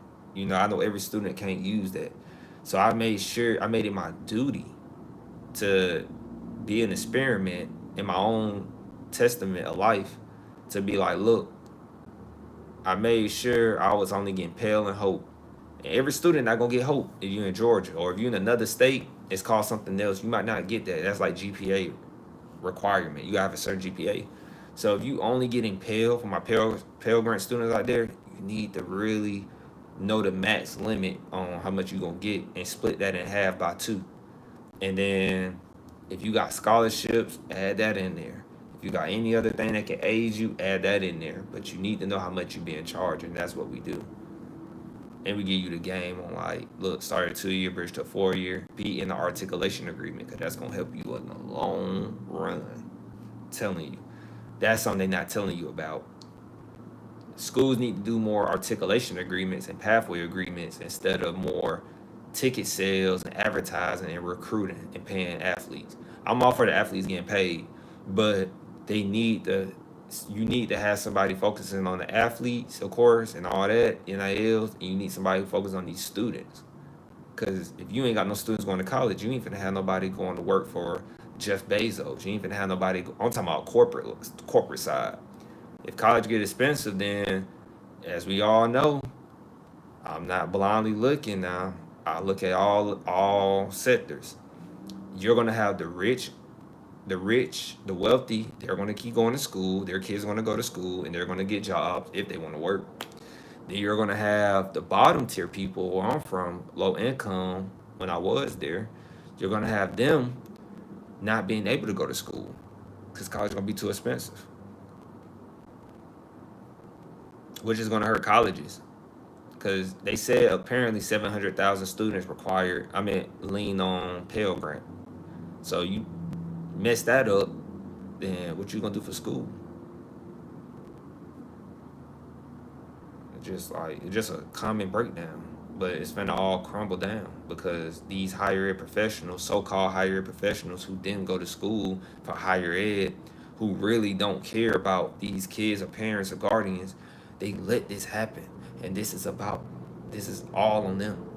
They should have known somebody like Trump was gonna come, or Trump administration. They should have known, like, this could have been somebody in Congress come and get them. This could have been anybody. So you can't blame this on one, at least from a higher ed perspective, you can't blame this on one person being nonpartisan. This was built up over years. And then before I break down Brown University real quick, before I break it down, they wanted to keep me quiet. They didn't want me talking about it. Nobody wanted to have an open dialogue about it. Instead, they pushed it under the rug. Yeah, it's okay. It's not that important. It's not that important, right? And now, because they wanted to keep their jobs, their secure jobs, no job is safe. No job is safe. One thing I learned in life, no job is safe. Nothing is safe in the United States of America. Nothing is safe. Nothing is safe. Never rely on anything. Rely on yourself and your family. And of course, God. But rely on your family. Those are the people you lean on. That's who you gotta lean on. And do what's best for you all.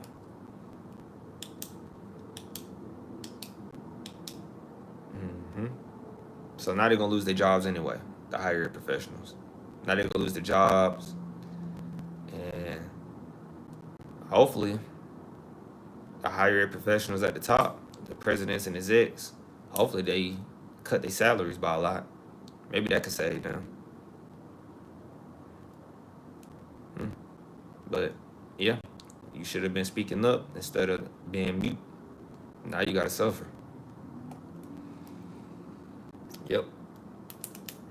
All right, let's break down Brown University, because Brown University is taking out $300 million term loans because they're struggling. It's hilarious to me. Ivy Leagues don't got money. How Ivy Leagues don't got money? Like, all you do is,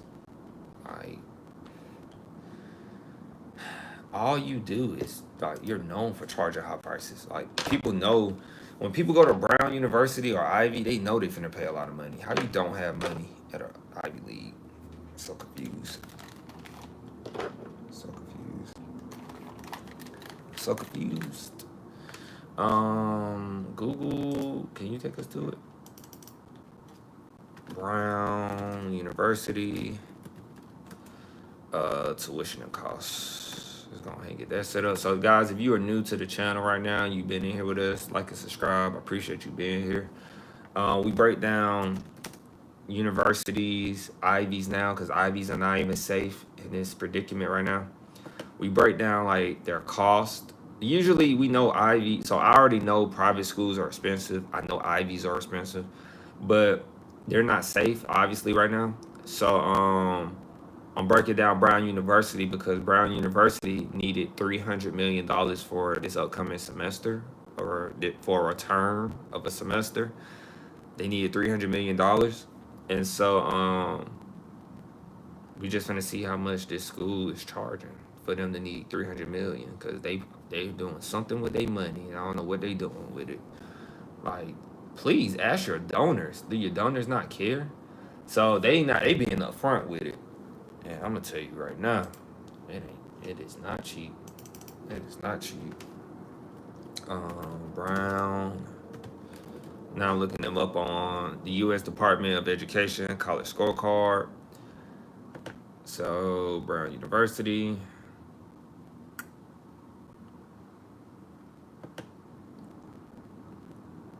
This is inaccurate by a lot. This is Brown University. I got all this.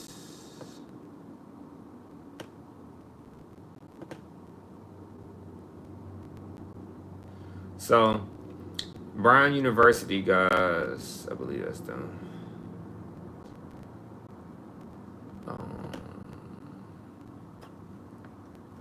Google real quick. Brown University. Providence, Rhode Island. Okay, yeah. They out there. Okay. So Brown University has as we start to break down, Brown University has a 97% graduation rate. That's above the 58% mid-year. That's above the four-year college's midpoint. That's very good, their graduation rate. The average annual cost for Brown University, they said the average annual cost is $27,000, rounded. It's time to just build a farm. Don't say that, Alice Marie. The average annual cost for Brown University is $27,000. That's what they say on the U.S. Department of Education College Scorecard. Now, guys, that's above the midpoint, but reality, we're fact checking their prices right now. Please don't get mad at me. Please don't get mad at me. Please don't get mad at me. That's not accurate. So the average price after you include tuition alone at Brown University is $36,000. $36,000 for one semester at Brown University. That's tuition. That does not include housing. So, plus fees. That's about $37,000 if you include the fees. And I'm not even going to include housing or meal plans at this point, because that's just me making it worse for them. Now, granted, they said after you include all of this, like books, housing, personal, you're looking at, for 1 full year at Brown University, you're looking at $97,000 for 1 full year at Brown University. And they put it right there. It's like in my face. I'm gonna get my calculator because I want to know how much is 97,000 times 4, which is 4 years. Because you're gonna pay, 1 full year, 1 full year, 1 full year. So it's just 4. So this is them, guys. This is not me. I'm not even like,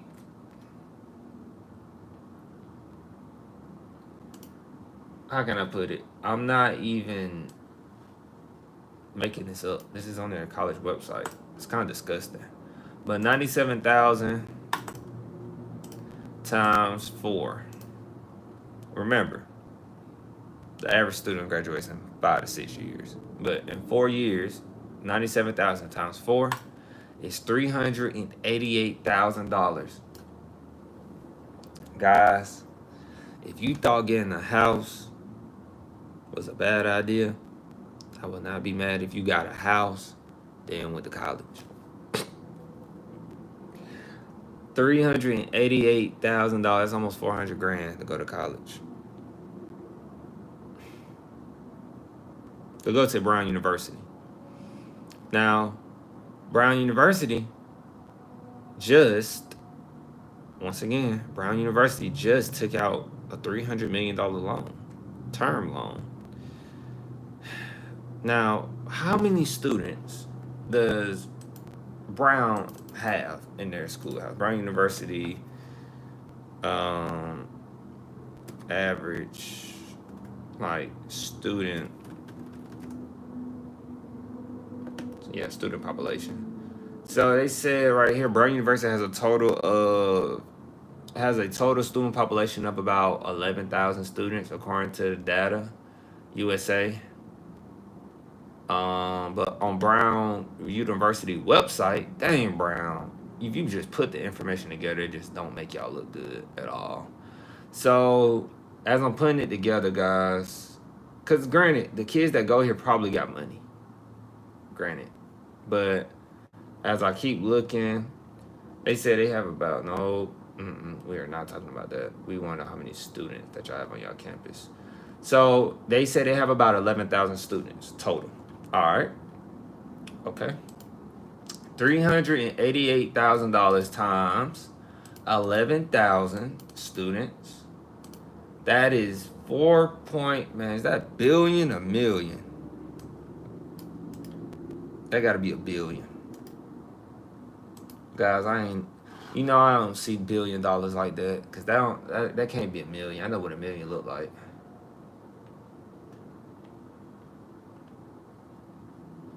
Yeah, that's a billion. And I'm gonna put it in the chat. On my chat at. How my chat get that far down? Is that a billion, guys? That's a billion, right? I just put it in the chat. That's a billion, right? 4.2 bill. I just want to make sure I'm not tripping. That's 4.2 bill. That's how much they're making. Possibly probably not every semester, but they definitely making about, I'm gonna go back to it. They said undergraduates, if I think about once a year, so I'm gonna do 7,000 times, because undergraduate is 1 year. If we do 388,000 times, it's kind of hard to get that. But yeah, that's how much they got easily. That's easily that's not including sports. That's not including nothing else. That's strictly by students. Strictly by tuition, housing, and fees. 4.2 bill. 338,000 over 4 years. That's how much the school should have by the time the kids get to their senior year of college. The school makes about that much. But in reality, they probably making $1 billion a year though. 300 million ain't nothing to them. Why they need 300 million? I don't know. Let's keep going. So they said though, when you graduate from Brown University, you can make about, at the 10 years, this is based on kids who get financial aid, not Pell specifically, but financial aid. They said you can be in between salaries of, after 10 years being removed, you could be making over $93,000, or you could be making under $93,000. Let's keep that in mind. That's the median earnings of going to Brown University. Is it worth it? No, because it's a bad return on investment, because they're going to charge you over 4 years. They're charging you $388,000 as a student, but you're only possibly going to be making either over 93,000 or you're going to be making under 93,000, and that's based on half of the students who are under and half of the students who are over that. So if you went to Brown University and you make it under 93 grand, you've been robbed. Now, if you went and became a hedge fund manager and you went to Brown University, you got away, because usually hedge funds managers make it like hundred millions of dollars and more because they know how to invest themselves. But not everybody knows how to do that. So yeah, keep that in mind. It's all about ROI. So let's go to graduation and retention. Well, we already talked about graduation. That's usually up there already. But students return 99% of the time after their first year of going to Brown University. That's really good. That's an A plus. That's an A on students returning. They said on average, 10% of their students receive federal student loans, and then they said you can have a in between of 11,000. You can have a average of 12,000 to 11,000 in student loan debt after graduation. That's what they say, but like I said, they have to. If you let them tell you, that's what they'll say. They said they're earning more than a high school graduate. According to U.S. Department of Education College Scorecard, if you go to Brown University, you're earning 85% more than a high school graduate. So whoever the other 15%, whoever the other 58% making more than a person from Brown University, I need to meet them, because that's crazy. And then test scores and acceptance. They said Brown University has an acceptance rate of 5%. So if you're part of that 5%, if you are part of that 5%, Brown University has a 5% acceptance rate. You know me, I would say start at 2 year, transfer to a 4 year. I would ask Brown University. It's a very long shot. But I would ask Brown University, hey, do y'all accept students from 2-year colleges? If you're in the local area out there. It's a long shot, but personally, I'm not attending no institution in my life. Me personally, unless I'm using some benefits, I'm gonna need some benefits in order to go to a school that's charging me $388,000 over 4 years of my college life. I have to have something that's gonna be like, yeah, you're going to school free, blah blah blah. Brown University has an acceptance rate of 5%, but they said Brown University considers admission test scores during the application process, but does not require them. You even have an Ivy League not requiring the SAT and ACT scores, which is interesting. What do I rate Brown University? It's an Ivy, it's private, first and foremost. So if you go to Brown University, obviously you know what you're getting yourself into. But if you went to Brown and you making all this money and you went here and it paid off for you, I ain't got nothing to say to you. But if I had to rate this school for my people out there who trying to go to school, I'm gonna rate Brown a C, because they're Ivy and they're private. So I already knew they was expensive like this. But once again, I do think Ivies have the connections for sure, that if you go there, you should have a guaranteed job. But I don't know nobody who went to Brown, so I can't vouch for them. I can't even vouch for Brown if they said, hey, what's some merch, and hey, we got tell the channel that we got connections with this school, that school, that school. I'm going to get money personally. I'm gonna take the other route that I took that I really did take, and I'm investing in the stock market, build my own capital, invest in the stock market, and I'm gonna just invest in the S&P 500. It's that simple, and I'm gonna let that grow. I don't need to go to a school to teach me that. Brown probably has more. Brown University probably has some other gateways of opportunities, but yeah, I think the CEO of Red Lobster actually went to Brown University. Actually, so hold on real quick. Hold on. Before we go, where we at? Where we at? Before we go,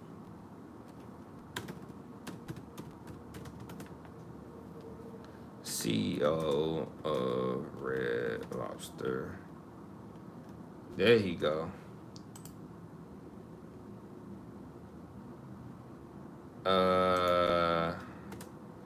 What's this?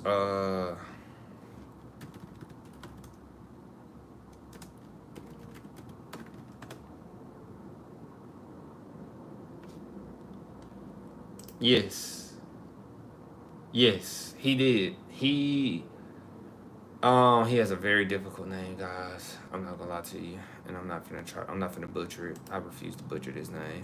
I'm not gonna butcher this man's name. That would be wrong of me. But I will definitely post it in here.